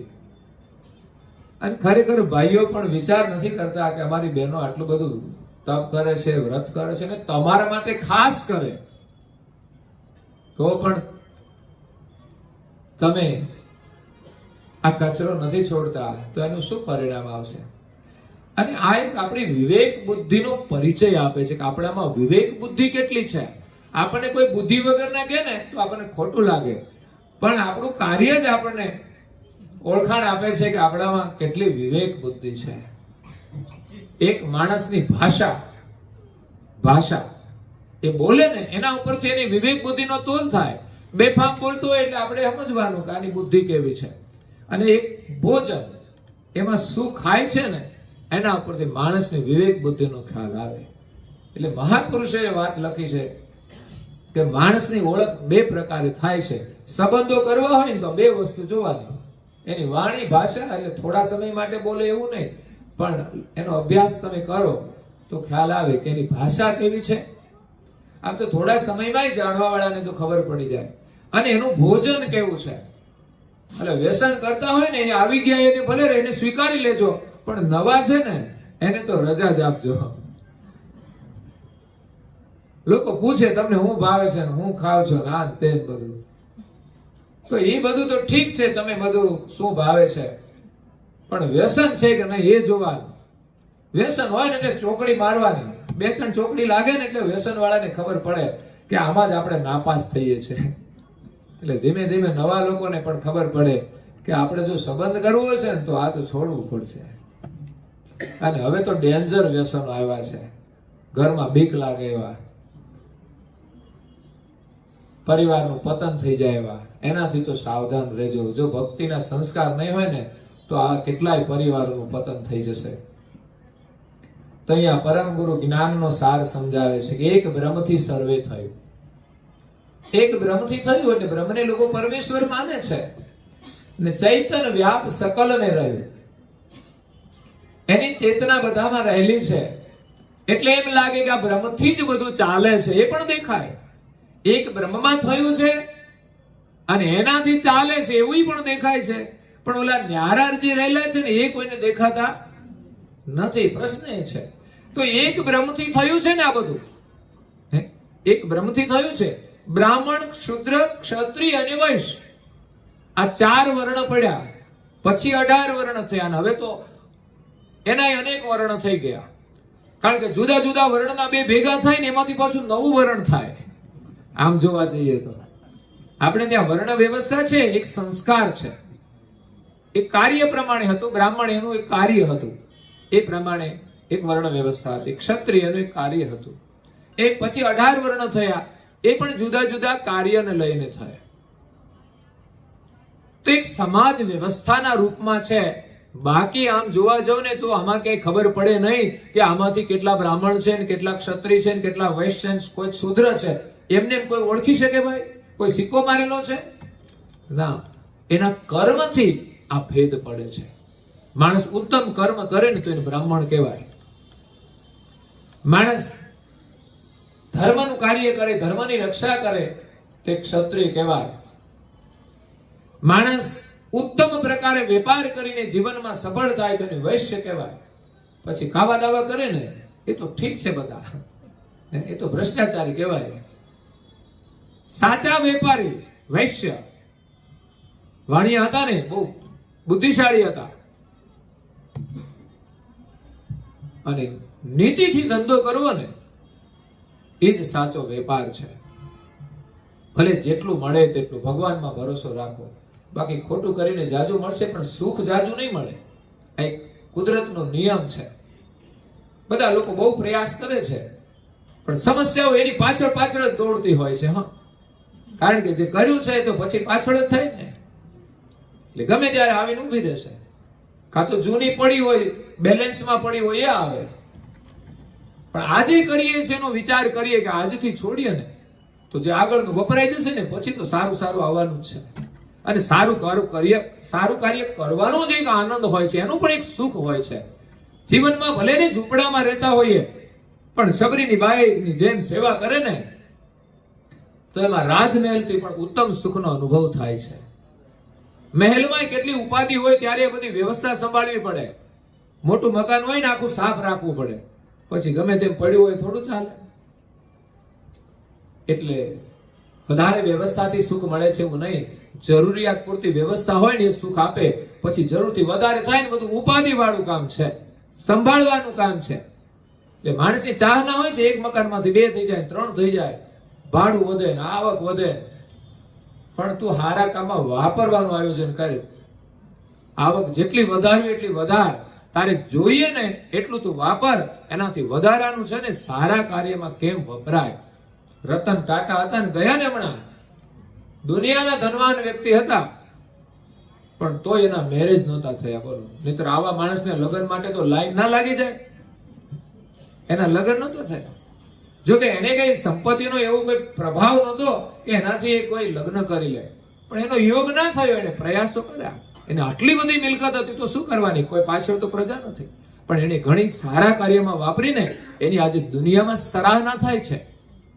મિલકત એને ઘણી કમાઈ, એને જરૂર નહોતી, પણ સારા કામમાં વાપરી તો સરાહના થાય છે. દેશના પ્રધાનમંત્રી છે, પાછળ કોઈ પરિવાર નથી, પણ એ કામ કરે છે દુનિયા માટે. ભૂતકાળની અંદર એની પણ સરાહના થશે, કારણ કે એને કોઈ સ્વાર્થ નથી. ભલે રાજકારણ છે એટલે થોડા કલંકો લાગે એને વ્યક્તિગત રીતે, પક્ષાપક્ષની દ્રષ્ટિએ, પણ એક વ્યક્તિત્વ તરીકે એક દેશ માટે પોતે જીવન જીવી રહ્યા છે. અથાગ મહેનત. આપણે આપણા પોતાના માટે આટલી મહેનત નથી કરતા. બાકી તો પ્રધાનમંત્રી છે ને બની જાય પછી તો હું મોજ કરે છે બધા. હારો બંગલો હોય, ફરવા જાય પરિવાર લઈને, આ દેશમાં જાય આ દેશમાં, એ જાય છે બધા દેશમાં, પણ માત્ર દેશના માટે જાય છે. બાકી તો એને કોઈ મતલબ નથી. તો એ આપણે પણ વિચારીએ કે એમાં વ્યક્તિ જો એટલી મહેનત કરે, બાકી 12 કલાક મહેનત કરે તોય દેશ તો ચાલે જ.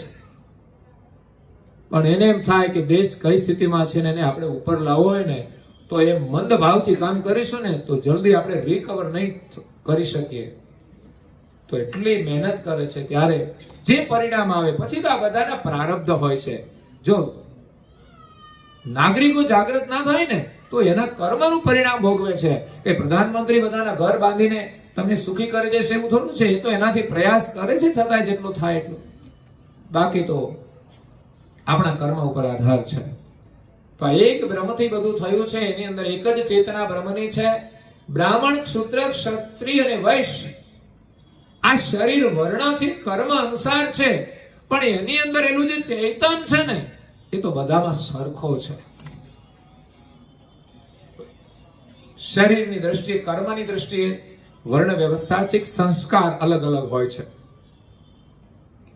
પછી તો આપણે કેવું કે એક બ્રાહ્મણ હોય પછી પાછળની પેઢીમાં પછી સારાના સંસ્કાર હોય ને તો એ બ્રાહ્મણ જ કહેવાય. પણ ખરેખર એવું નથી. જ્યારથી સંસ્કાર બદલાય ને એની જ્ઞાતિ બદલાઈ જાય. ખરેખર ગણીએ તો પછી બ્રાહ્મણનું કાર્ય ન કરે તો બ્રાહ્મણ ના કહેવાય. શુદ્રનું કાર્ય કરશે શુદ્ર કહેવાશે. આજે ઉચ્ચ વર્ણના લોકો પણ નીચા કામ કરવા માંડ્યા છે ને એ કહેવાય ઉચ્ચ વર્ણના, પણ હકીકતમાં તો એ નીચ જ કહેવાય. જો નીચ કાર્ય કરશે ને તો એ નીચ જ થઈ જવાના છે ને, વાસ્તવિક નીચ કહેવાય. પણ દરેક ઘાટની અંદર એલો જે ચૈતન છે ને એ માલિકનો અંશ છે ને બધાની અંદર સરખો છે.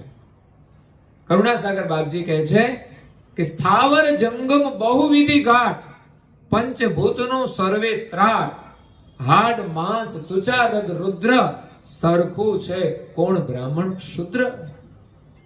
આ બ્રાહ્મણ, શુદ્ર, ક્ષત્રિય અને વૈશ્ય કે વર્ણ વ્યવસ્થા જો જ્ઞાનની દ્રષ્ટિએ વિચારે તો કોઈ છે જ નહીં.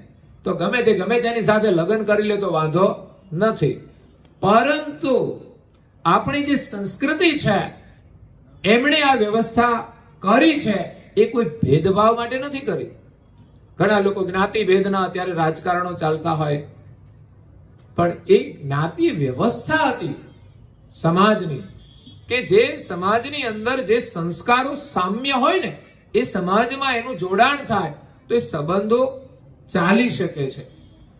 એની રીતિ રિવાજો સરખા હોય એટલા માટે આ સમાજ વ્યવસ્થા હતી. હા, સમય પ્રમાણે હવે જે આધુનિક સમય પ્રમાણે સંબંધો થતા હોય છે એ પણ કઈ વાંધો નથી હોતો. પરિસ્થિતિ પ્રમાણે સમાજની અંદર સંબંધો ના થાય તો અન્ય સમાજમાં પણ સંબંધ કરી શકાય છે. અને સ્વૈચ્છિક રીતે સંબંધો પણ થતા હોય છે, એ પણ માન્ય છે, પરંતુ એ પોતાની જવાબદારી સાથે કામ કરવું જોઈએ, એને નિભાવવાના હોય છે. એવું નહીં પોતાની જાતે સંબંધો જોડ્યા પોતાની જાતે પાછા તોડી નાખવાના. તો એ તો જીવન કેવું કહેવાય? મનુષ્યનું જીવન ના કહેવાય. અને એમાં કઈ સુખી ના થાય માણસ. એટલે આ જ્ઞાતિ છે એ સમાજની દ્રષ્ટિએ છે, છતાં પણ ધર્મની દ્રષ્ટિએ એમાં ભેદભાવ નથી રાખવાનો. બધાની અંદર રહેલો જે ચૈતન છે ને, એ તો માલિકનો અંશ છે ને, એ તો બધામાં સરખો છે. હાડ, માંસ, ત્વચા, રગ, રુદ્ર એ બધામાં સરખું જ હોય છે. કોણ બ્રાહ્મણ ને કોણ ક્ષુદ્ર, પણ કર્મથી આ ભેદ પડ્યા છે. એટલે બધાની અંદર માલિકનો એક અંશ છે, એ ભાવે આપણે બધાને જોવાના છે. વર્ણ વ્યવસ્થા એ સમાજના કાર્ય પૂરતી છે, પણ ભક્તિ કરવાની હોય તો આપણે ત્યાં સત્સંગમાં આવે કે કોઈ પણ સાથે કઈ કાર્ય કરીએ ત્યારે આપણે વર્ણ વ્યવસ્થા નથી જોતા હોતા. ડોક્ટર કોઈનો ઈલાજ કરે ને તો કોઈ વર્ણ વ્યવસ્થા ના જોવે, એ તો માત્ર બીમારી શું છે એ જ જોવાનું હોય. જ્યારે સંબંધો કરવા હોય તો તમારે પૂછવું જોઈએ કે કયા વર્ણના છો, બરાબર? પણ જ્યારે અમુક સેવાનું કાર્ય છે ને, આપણે ત્યાં આંગણે કોઈ આવે, ભૂખ્યો આવે તો એને એમ ના પૂછાય તમે ક્યાં કઈ જાતિના છો. બસ ભૂખ્યા છે ને એને ભોજન કરાવવું જોઈએ. પ્રાણી, પશુ, પંખી બધાની અંદર એક જ માલિકનો અંશ છે, પણ આ તો શરીરના ભેદે બધા જુદા જુદા દેખાય છે, કર્મના ભેદે જુદા જુદા દેખાય છે, વર્ણ ભેદે જુદા જુદા દેખાય છે. આમ જુઓ તો આ બધા શરીરો છે, એના મોડલ જુદા છે, એના રૂપ રંગમાં થોડો ફરક હોય, પણ આમ જુઓ તો બધું સરખું જ છે.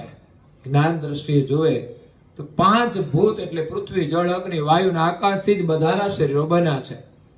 સૂક્ષ્મ આકૃતિમાં ભેદ હોય એ કઈ ભેદ ના કહેવાય.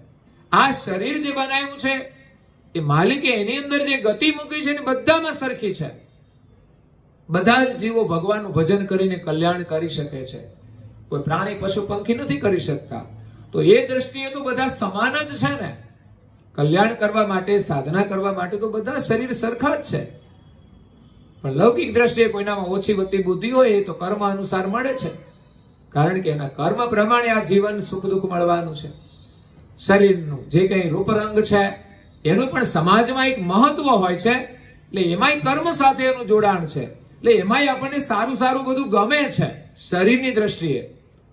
તો એ પણ આપણે સારા કર્મ કર્યા હોય, જે કર્યા હોય એ પ્રમાણેનું શરીર મળે છે. શરીરના સંબંધોના જોડાણો છે એમાંય પણ આપણી ચાહના હોય, પણ એ પણ કર્મ આધીન બધાનું જોડાણ થાય છે. પણ છતાંય એને ગૌણ માનીને એમાં રહેલું જે ચૈતન છે ને એ મહત્વનો છે. અને બીજી વસ્તુઓ ગૌણ રાખી અને એકબીજાનો જે સંબંધ છે ને એને લોકો મહત્વ આપે કે આપણો એની સાથે સંબંધ શું છે, એ ધર્મ છે આપણો. એટલે એકબીજાનો જે સ્વભાવ છે ને એ મહત્વનું. શરીર અને સ્વભાવ આ બે વસ્તુ અલગ છે. લોકોને શરીર ગમે, સ્વભાવ ના પણ ગમે. ઘણાનો સ્વભાવ ગમે, એનું શરીર ના ગમે. તો આપણે એનો જે સ્વભાવ છે ને એને મહત્વ આપવાનું છે. શરીર નું મહત્વ છે એના પ્રમાણમાં. એટલે ભક્તિ કરવા માટે આપણે આપણા સ્વરૂપને ઓળખવાનું છે. તો આ બધા જ શરીરોની અંદર પ્રાણી, પશુ, પંખી બધામાં જ એક ચૈતન પરમાત્માનો છે. અને એ દ્રષ્ટિએ આપણે એને જોઈએ ત્યારે આપણા શરીરમાં રહેલું આપણું સ્વરૂપ પ્રાપ્ત થશે. એમાં બધા આપણે માલિકના છીએ ને, તો આપણામાં એક સમદ્રષ્ટિ આવે છે. કોઈ આપણો પરિવાર હોય એની સાથે આપણો વ્યવહાર હોય એ વસ્તુ અલગ છે, પણ બીજાની સાથે કોઈના પ્રત્યે રાગ ના રહે, દ્વેષ ના રહે, કોઈની સાથે ઝઘડો ના રહે, કારણ કે બધાની અંદર એક માલિકનો. આપણાથી કોઈને દુઃખ ના થાય. આપણે કોઈને દુઃખી જોઈએ તો આપણને સહાનુભૂતિ થાય કે ચાલો આપણે ભગવાનની શક્તિ આપી છે તો આપણે એની મદદ કરવી જોઈએ. જે કોઈ મહાપુરુષોએ ભક્તિ કરી છે ને એમાં આ દ્રષ્ટિ હતી, ચૈતન દ્રષ્ટિ. એને પોતાનો કોઈ સ્વાર્થ નહોતો, કોઈના પ્રત્યે રાગ નહીં, કોઈના પ્રત્યે દ્વેષ નહીં. એટલે પરમ ગુરુ કરુણાસાગર મહારાજ એમ કહે છે કે આ જગતની અંદર જ્ઞાની પુરુષો થયા ને એ બધા શ્રેષ્ઠ છે. એના શરણે જઈશું. જે જ્ઞાન અનુસાર જીવે છે તો આપણું કલ્યાણ થશે. અને જ્ઞાની પુરુષો જ્ઞાનના માર્ગે ચાલે છે ને એ સંસારની પછી પરવા નથી કરતા. એને સંસારના સુખનું કોઈ મહત્વ નથી હોતું, શરીરનું કોઈ મહત્વ નથી હોતું. એટલે પરમ ગુરુ અહીંયા એમ કહે છે કે શ્રી કૃષ્ણએ પણ ગીતાની અંદર કહ્યું જે ભક્તો છે ને એમાં જ્ઞાની છે ને શ્રેષ્ઠ છે, અને જ્ઞાની છે ને મારું હૃદય છે. એટલે આ જગતની અંદર જ્ઞાન પ્રાપ્ત કરવું એ બહુ જરૂરી છે. જ્ઞાનથી જ આપણામાં ત્યાગ અને ભક્તિ બે વસ્તુ આવે છે. સંસારમાં જે જૂઠ છે એનો ત્યાગ કરવાનો છે, ખોટું છે એનો ત્યાગ કરવાનો છે, અને ત્યારે જ સાચી ભક્તિનો ઉદય થશે. આપણે ભક્તિ કરીએ છીએ અને ખોટું કરીએ છીએ તો એ ભક્તિ આપણી બાદલી થઈ જશે. ભક્તિની અંદર સત્વ ત્યારે આવશે કે જ્યારે જૂઠનો આપણે ત્યાગ કરીશું, મોહનો ત્યાગ કરીશું, કામ, ક્રોધ, લોભ, અભિમાન, એના વ્યવહાર વાળો જે કાર્ય છે. બાકી તો સંસાર લોકો એમ માને કે આ બધા પરિવાર ને આ બધું જૂઠું છે, પણ પરિવાર વિના તો આપણું અસ્તિત્વ જ નથી. પરિવાર સાથે તો આપણું કર્તવ્ય હોય છે, પણ એની અંદર કામનાઓ હોય છે, ક્રોધ આવે છે, લોભ હોય છે, મોહ હોય છે, અને છેલ્લું અભિમાન. બસ આ જ આપણા માટે માયા છે, દુઃખરૂપ છે. એનો ત્યાગ કરીને, મોહ માયા છોડીને ભગવાનમાં મન લગાવીએ. કારણ કે પરિવાર આપણા માટે બંધનરૂપ પણ બની જાય છે. પરિવારમાં અત્યંત મોહ હોય છે ત્યારે ભગવાનને આપણે ભૂલી જઈએ છીએ. સંસારની વ્યવસ્થા માટે જ આપણે જીવીએ છીએ તો આપણું જીવન વ્યર્થ થઈ જાય છે.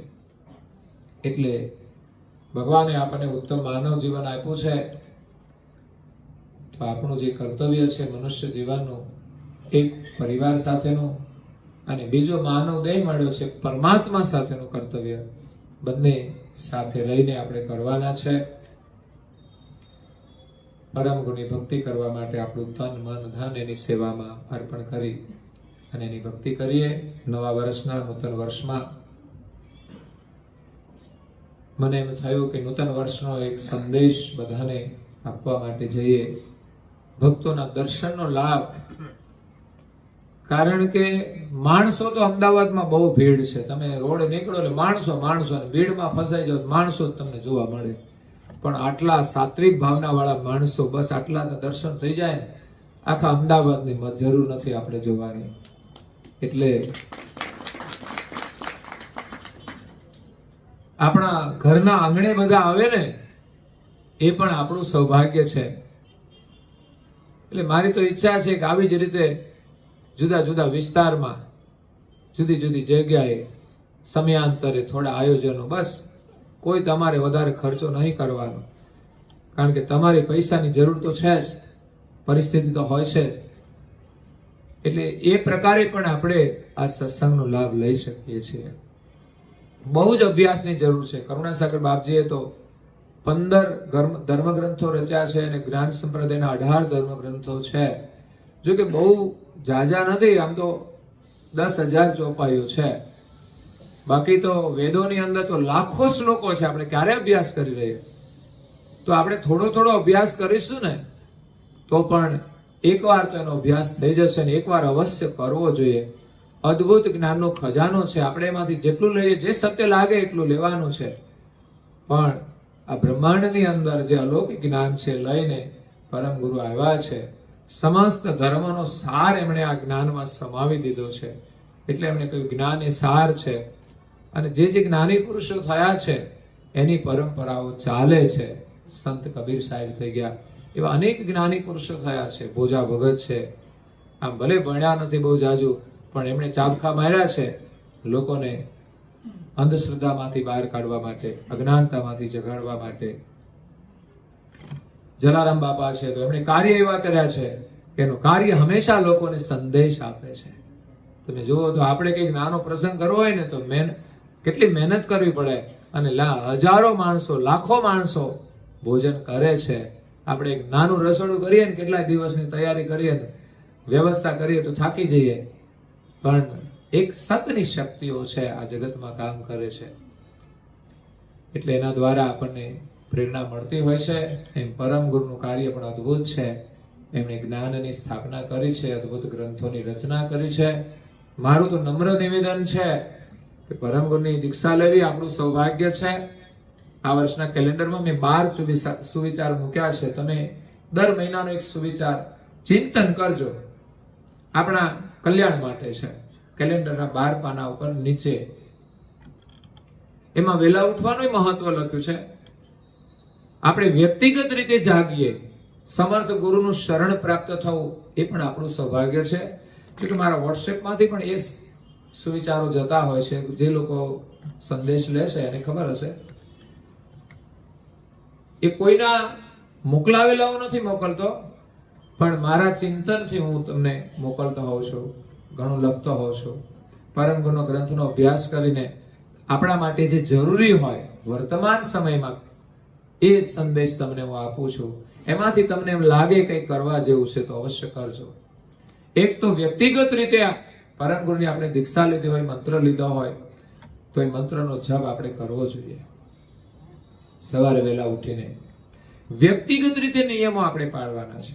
તમારાથી જેટલા પાળી શકાય એટલા. વહેલા ઉઠો, 1 માળા કરો, 2 માળા કરો, તિલક કરો, પૂજન કરો, પ્રાર્થના, ઉપાસના આખી છે, એમાંથી તમે જેટલો સમય હોય એટલી કરો. મંગલા કરો, શણગાર કરો, કરતા સ્તુતિ કરો. તમને જય વિધિ કમસે કમ આવડવી જોઈએ. આપણા બાળકોને બધાને, પરિવારના સભ્યો દીક્ષા લીધી હોય ને તો એટલું તો આપણને આવડવું જોઈએ. થોડી પ્રાર્થના પણ આપણને આવડવી જોઈએ. અને હું એમ કોઈ તમને યાદ ન રહેતો હોય તો કોઈની પુસ્તિકાનો આધાર લઈને પણ તમે કરો. જેમ આપણે મોબાઈલ રાખે છે એમ જ પુસ્તિકા આપણે નાની સાથે રાખીને પણ એનો પાઠ કરી શકીએ છીએ. પાઠમાં અદ્ભુત શક્તિ છે અને અદ્ભુત સંસ્કાર છે, જે આ કળિયુગની અંદર આપણી રક્ષા કરશે. અને એ જ સંસ્કાર જો બાળકોને વારસામાં આપશું ને તો એનું પણ રક્ષણ થશે. બાકી બહુ પૈસા કમાશે ને તો એની કોઈ સલામતી નથી. ઇન્દિરા ગાંધી પાસે પૈસા બહુ હતા, એની પાસે સુરક્ષા કર્મી હતા, પણ છતાંય સલામતી નહોતી. એટલે સત્તા હોય પણ સલામતી નથી. પુણ્ય હોય ને તો એ સલામતી છે.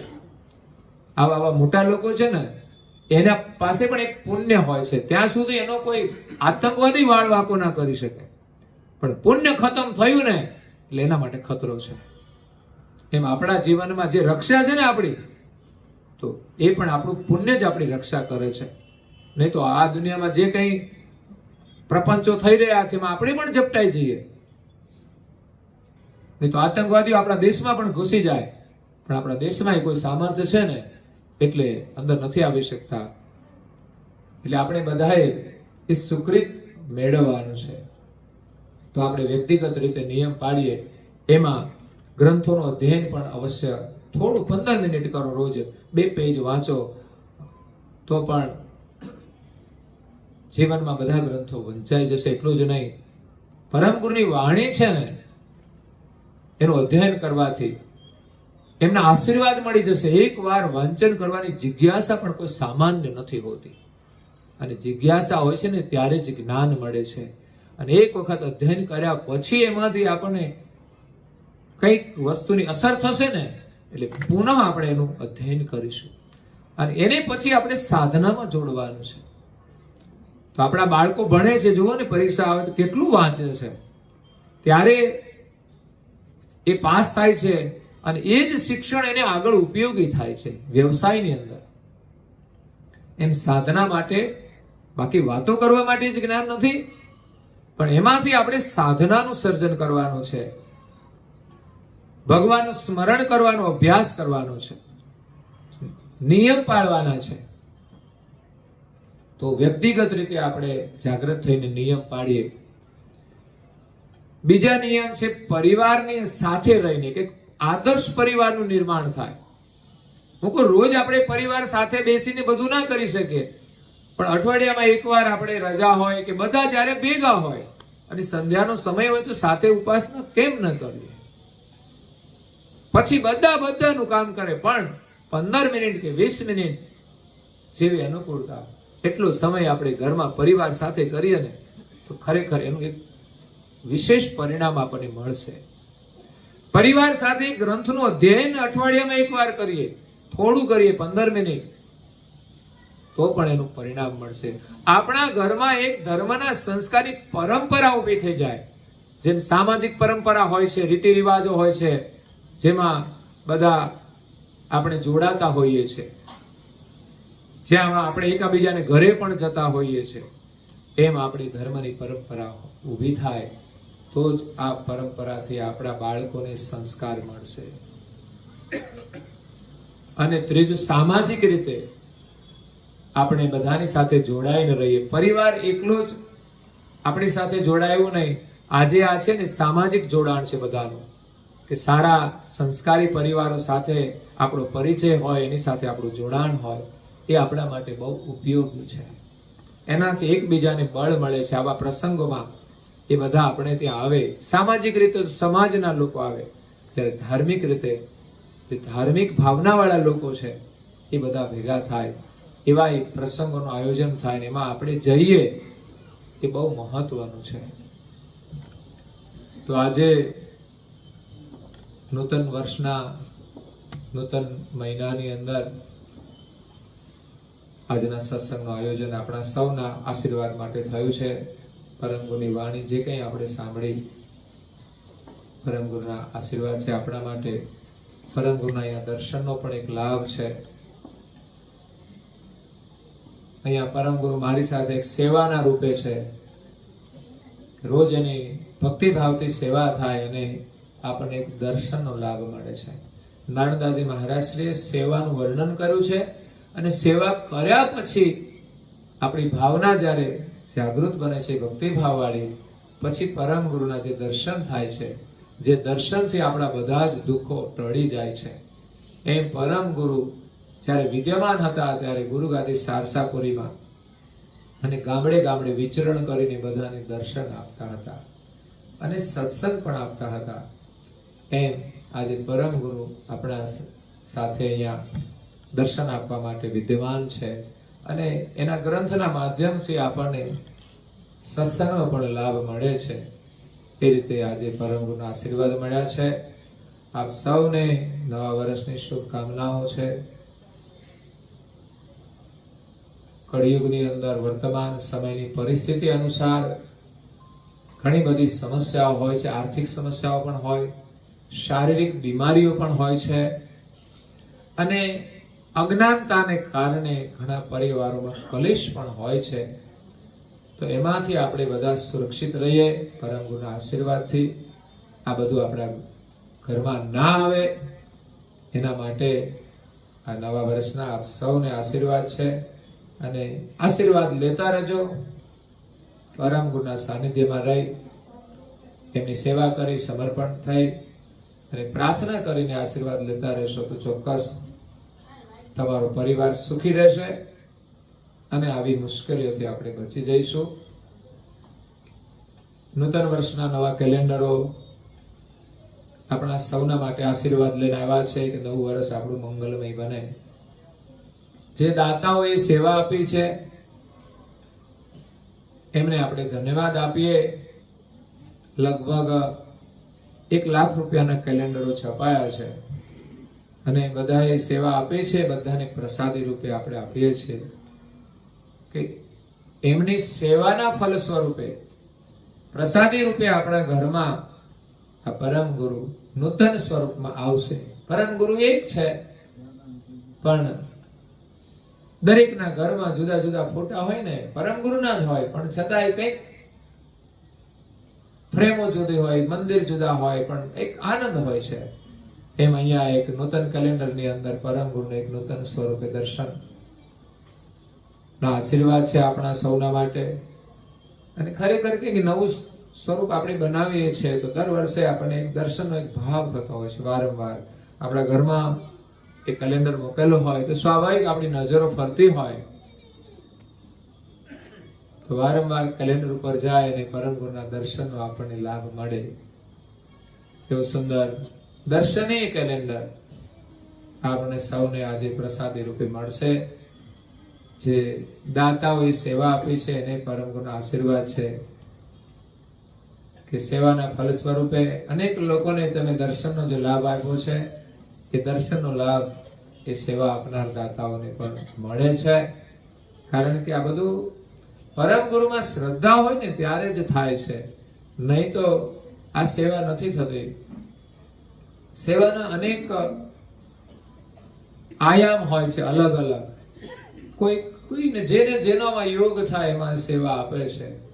એટલે હું તમને નિવેદન કરું છું કે આપણા જે કઈ સેવા કાર્યો ચાલતા હોય તો ચોક્કસ એની અંદર સહયોગ આપી પરમ ગુરુના આશીર્વાદ પ્રાપ્ત કરજો. કેલેન્ડરો તો છપાઈ ગયા છે, તમને પ્રસાદી રૂપે મળશે. એમાં 5-6 દાતાઓએ 11,000 રૂપિયા આપ્યા છે, 2-3 દાતાઓએ 5,000 રૂપિયા આપ્યા છે, અને બીજા 2,000 રૂપિયા એવા 2-4 દાતાઓના આવ્યા છે. એના ફળ સ્વરૂપે આપણને પ્રસાદી રૂપિયા કેલેન્ડરની પ્રાપ્તિ થશે. બીજી એક સેવાનું કાર્ય છે રણમુક્ત ભજનાવલી. જ્ઞાન સંપ્રદાયની અંદર સંત તુલસીદાસજી મહારાજ થઈ ગયા, એમનું બહુ સારું યોગદાન રહ્યું છે. વીરપુર વિભાગની અંદર લોકોને ઘર ઘર સુધી જગાડવાનું કામ એ સંત મહાત્માએ કર્યું છે. બહુ સરળ સ્વભાવના હતા અને પરમ ગુરુની કૃપાથી એને જે પ્રેરણા થઈ, એમણે 700 જેટલા ભજનોની રચના કરી છે. અને જે લોકપ્રિય ભજનો છે એ સંપ્રદાયની અંદર વિશેષ ગવાય છે, જેના દ્વારા પણ એમણે પરમ ગુરુના ગ્રંથોની સમજ આપી દીધી છે. બધી જ પ્રકારની સમજ એમની અંદર સમાવી છે. તો એવા જે ભજનો છે એ ભજનાવલી 1 થી 7 ભાગ છે. ગુરુગાદી દ્વારા અલગ અલગ પુસ્તિકાઓ મળતી હતી, હવે તો ખબર નથી મને મળે છે કે નહીં, પણ ત્યાર પછી આપણે 7 ભાગ એક સાથે છપાવ્યા, ક્રમબદ્ધ કરીને લોકોને સરળતાથી ભજન મળે કક્કાના ક્રમ પ્રમાણે. અને એકવારની પુસ્તિકાઓ પૂરી થયા પછી લોકોની માંગ રહી. હું સૌરાષ્ટ્રમાં ગયો ખજૂરી ગામે, તો લોકોએ કહ્યું કે તમે છપાવો. તો મેં નિવેદન કર્યું તમે સહયોગ આપો થોડો તો આપણે છપાવીએ. ત્યાં 11,000 રૂપિયા સરપંચ શ્રી આપ્યા અને બીજા 5,000 ને થોડો સહયોગ લોકોએ આપ્યો. 1,000 રૂપિયાથી માંડીને અમારા જે ઠોલી ગામના એક ભાઈ છે અમેરિકામાં, મેં નિવેદન જાહેરાત કરી કે બધા દાતાઓના નામ પુસ્તિકામાં લખવામાં આવશે અને જે 25,000ની સેવા આપશે એમના ફોટા પણ અંદર મૂકવામાં આવશે.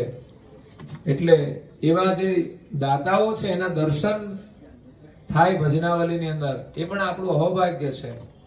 અને દાતાએ 25,000 આપ્યા છે, એનું દાન બહુ મોટું છે અમારા માટે, યોગદાન.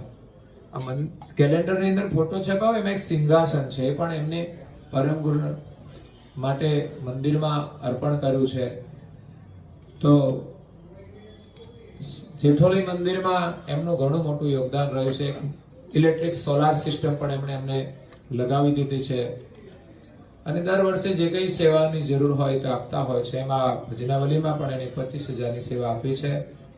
એટલે 1,000 પુસ્તિકા છપાવવા માટે 70%ની સેવા મળશે. એટલે આપણે પુસ્તિકા છપાઈશું અને 30% જે બાકી રહેશે રકમ એ એની કિંમતના રૂપે લોકોને આપવામાં આવશે. તો જેમની પણ સેવાની ઈચ્છા હોય તો અવશ્ય જણાવશો, તો એની નોંધ અમે એની અંદર કરીશું અને લોકોને આ પુસ્તિકા મળશે ઓછી કિંમતે અને ભજનનો લાભ લેશે, એ મહત્વનું છે. અને ત્રીજું, આપ સૌ જાણો છો છતાં પણ આજે પ્રસંગ છે તો એની જાહેરાત યા તો નિવેદન કરું છું કે પરમ ગુરુની કૃપાથી અને એની પ્રેરણાથી સૌરાષ્ટ્રની અંદર પૂર્વાશ્રમ ને જન્મભૂમિ છે, ત્યાં પરમ ગુરુ કરુણાસાગર બાપજીનું સુંદર રમણીય મંદિર સાથે એક સ્થાન બનાવી રહ્યા છે. ત્યાં સોનારિયાની અંદર પરિવારજનોએ 5 વીઘા જમીન આપી છે. એમાં આપણે મંદિરનું નવનિર્માણ 2 વર્ષ પહેલા ભૂમિપૂજન થયું અને શરૂ કરી દીધું છે. તો એમાં પણ જે દાતાઓ સહયોગ આપશે એમાં 25,000ના દાતાઓથી ઉપરની અમે ગ્રેનાઇટ પથ્થર ઉપર એમના બધાના નામ લખવાના છે. 50ના 2 નામ હશે. 1 લાખ રૂપિયાના દાતા છે અને પરિવારના 4 નામો, એ રીતે બધાની નોંધ કરવાના છે. અને જે કોઈ દાતા સહયોગ આપશે બધાને અમે કંઈક ને કંઈક પ્રસાદી રૂપે પરમ ગુરુની સ્મૃતિ આપીશું. મોટા દાતાઓને માટે પરમ ગુરુના મૂર્તિ સ્વરૂપ છે એમના ઘરમાં દર્શન માટે કે ભાઈ તમે પરમ ગુરુ માટે સેવા કરી છે તો અમે પરમ ગુરુને એવી સ્મૃતિ આપીએ કે પરમ ગુરુ નિત્ય તમને દર્શન આપે. તો બહુ જ મોટો પ્રોજેક્ટ છે માટે અમે જાહેરાત કરીએ છીએ. અને જેઠોલીમાં અમે કામ કરતા હતા ત્યાં પણ વ્યવસ્થા સારી કરી છે, લોકો આવે છે. તેમાં પણ ઘણા બધા લોકોએ સહયોગ આપ્યો હતો. પણ આ પ્રોજેક્ટ મોટો છે અને ભવિષ્યમાં પરમ ગુરુની પ્રેરણાથી એક સારું કાર્ય થાય એવું અમે આયોજન કરીએ છીએ. તો એમાં ઘણા બધા દાતાઓએ સહયોગ આપ્યો છે. 500 રૂપિયાથી માંડી સોનારિયા ગામના બધા જ વર્ણના લોકોએ સહયોગ આપ્યો છે. અને બધાને અમારે એક રસોડે એને રાખવાના છે, જમાડવાના છે પ્રસંગોમાં, કે જેથી એક આ વર્ણ ભેદ છે ધર્મની અંદર ના રહે. તો ઘણી જગ્યાએ હોય કે ભાઈ આપણે તો આપણા લોકોને જમાડવાના, પણ આપણે તો એવો ભેદ નથી રાખવાનો. એવું એક કાર્ય આપણે કરવાનું છે ત્યાં. તો નાના લોકોનો પણ આપણે સહયોગ લીધો છે અને એનાથી માંડીને 25 લાખના પણ દાતાઓ છે. આપણો પ્રોજેક્ટ અત્યારે જે કામ થયું છે 1 કરોડ ને 10 લાખનું, અને હજુ આપણે 2 કરોડનું કામ કરવાના છે. એટલે તમારી જે કંઈક ક્ષમતા હોય, ભાવના હોય એ પ્રમાણે તમે સહયોગ આપજો. પરમ ગુરુનું કાર્ય છે, મારે તો કશું લેવાનું નથી, પણ હવે પરમ ગુરુની પ્રેરણા છે ને પરમ ગુરુનું કાર્ય કરવાનું છે. અને ભવિષ્યમાં પરમ ગુરુનું કાર્ય આગળ વધશે તો એની અંદર જે કોઈ સહયોગ આપશે એમને પરમ ગુરુના આશીર્વાદ પ્રાપ્ત થશે. પરમ ગુરુનું આપેલું ધન છે એના કાર્યમાં યત્કિંચિત વપરાય. અને આમ તો શાસ્ત્ર અનુસાર આપણે 10% હિસ્સો ધર્મ કાર્યમાં આપણા કલ્યાણ માટે પણ વાપરવો જોઈએ, સંસ્કાર માટે પણ વાપરવો જોઈએ, કે જેથી આપણે ધર્મના સંસ્કાર પ્રાપ્ત થાય, આપણે પુણ્ય પણ પ્રાપ્ત થાય છે. અને ધનનો પણ એક મોહ છે એ પણ આપણો છૂટે એના માટે આપણી જરૂરિયાત 90% છે, 10% આપણે ધર્મ કાર્યમાં વાપરી અને ધનનો મોહ છોડવાનો છે. આ રીતે સુંદર કાર્ય થઈ રહ્યું છે. આપ સૌ આવ્યા એ બદલ હું તમને બધાને ખૂબ ધન્યવાદ આપું છું. આવો જ્યારે કંઈ પ્રસંગ હોય સમય લઈ અને ચોક્કસ લાભ લેજો. આમ તો મીડિયા થઈ ગયા છે એટલે આપણા માટે ઘેર બેઠા પણ ઘણો બધો લાભ મળે છે અને બહુ લોકો લાભ લેતા હોય છે પોતપોતાની રીતે.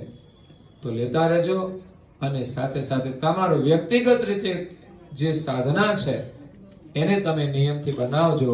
પરિવારની દ્રષ્ટિએ તમે પારિવારિક નિયમો બનાવીને પરિવારનું નિર્માણ કરજો. પરમ ગુરુના આશીર્વાદ આપણને સૌને પ્રાપ્ત થાય એવી નવા વર્ષ માટે પરમ ગુરુના શરણમાં પ્રાર્થના સાથે અહીંયા મારી વાણીનું વિરામ આપું છું. અસ્તુ સત્કૈવલ સાહેબ. आद्य सकृत स्वराज करुणेश केवल करता के पूज्य श्री कृष्ण स्वामी महाराज के, पूज्य श्री परम गुरु श्रीमद करुणासागर महाराज के, पूज्य श्री नारायणदास जी महाराज के, पूज्य श्री सबकुबेर आचार्य महाराज के, श्री शव संतन के, श्री शव देवन के, श्री ज्ञान संप्रदाय के, श्री गुरुगादी सारसापुरी के, श्री कैवल धाम के, श्री कथा सत्संग पूर्णावती का साथ કેવલ સાહેબ. 3 વાર આપણે પ્રણામ કરીશું. માથું જરા નમાવજો, ખુલ્લા હાથ રાખી સતકેવલ સાહેબ નું સ્મરણ કરીને. સતકેવલ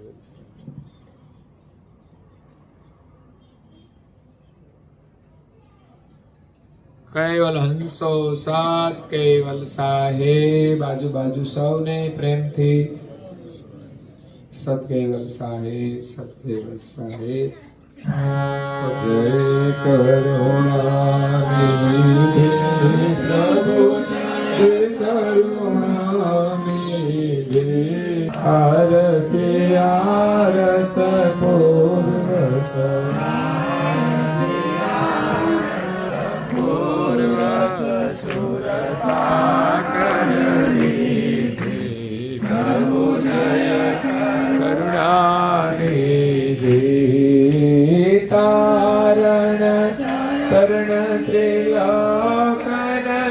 छवि अनुपम प्यारी प्रभु छवि अनुपम प्यारी अनेक जनों की आरती अनेक जनों की आरती हृदयांतर निधि प्रभु जय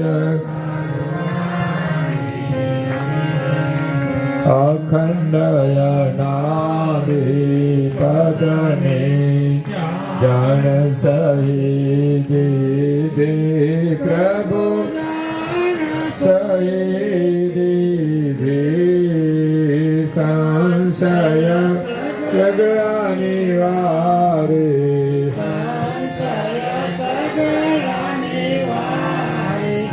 रोते सुध के दे प्रभु जय ऐ चरण शरण नो महिमा मंगलकारी प्रभु मंगलकारी मंदमते नो मानव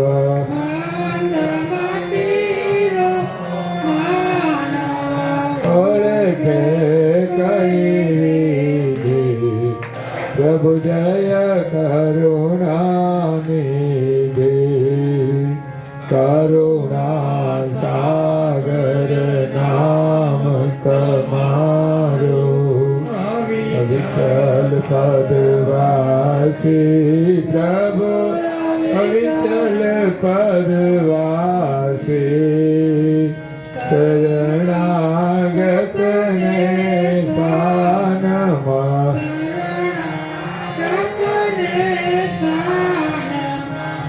सीढ़ी बतावे सीधे प्रभु जय जय करुणा निधि प्रभु जय करुणा निधि आरती आरती पूर्वक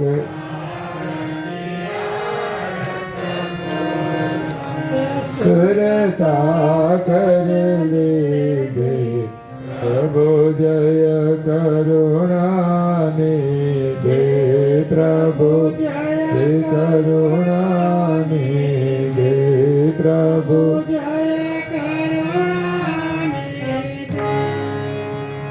श्रीमत् करुणा सागर महाराज की जय कैवालय धाम की जय श्री हरिचरदाजी महाराज की श्री धर्म प्रियदाजी महाराज की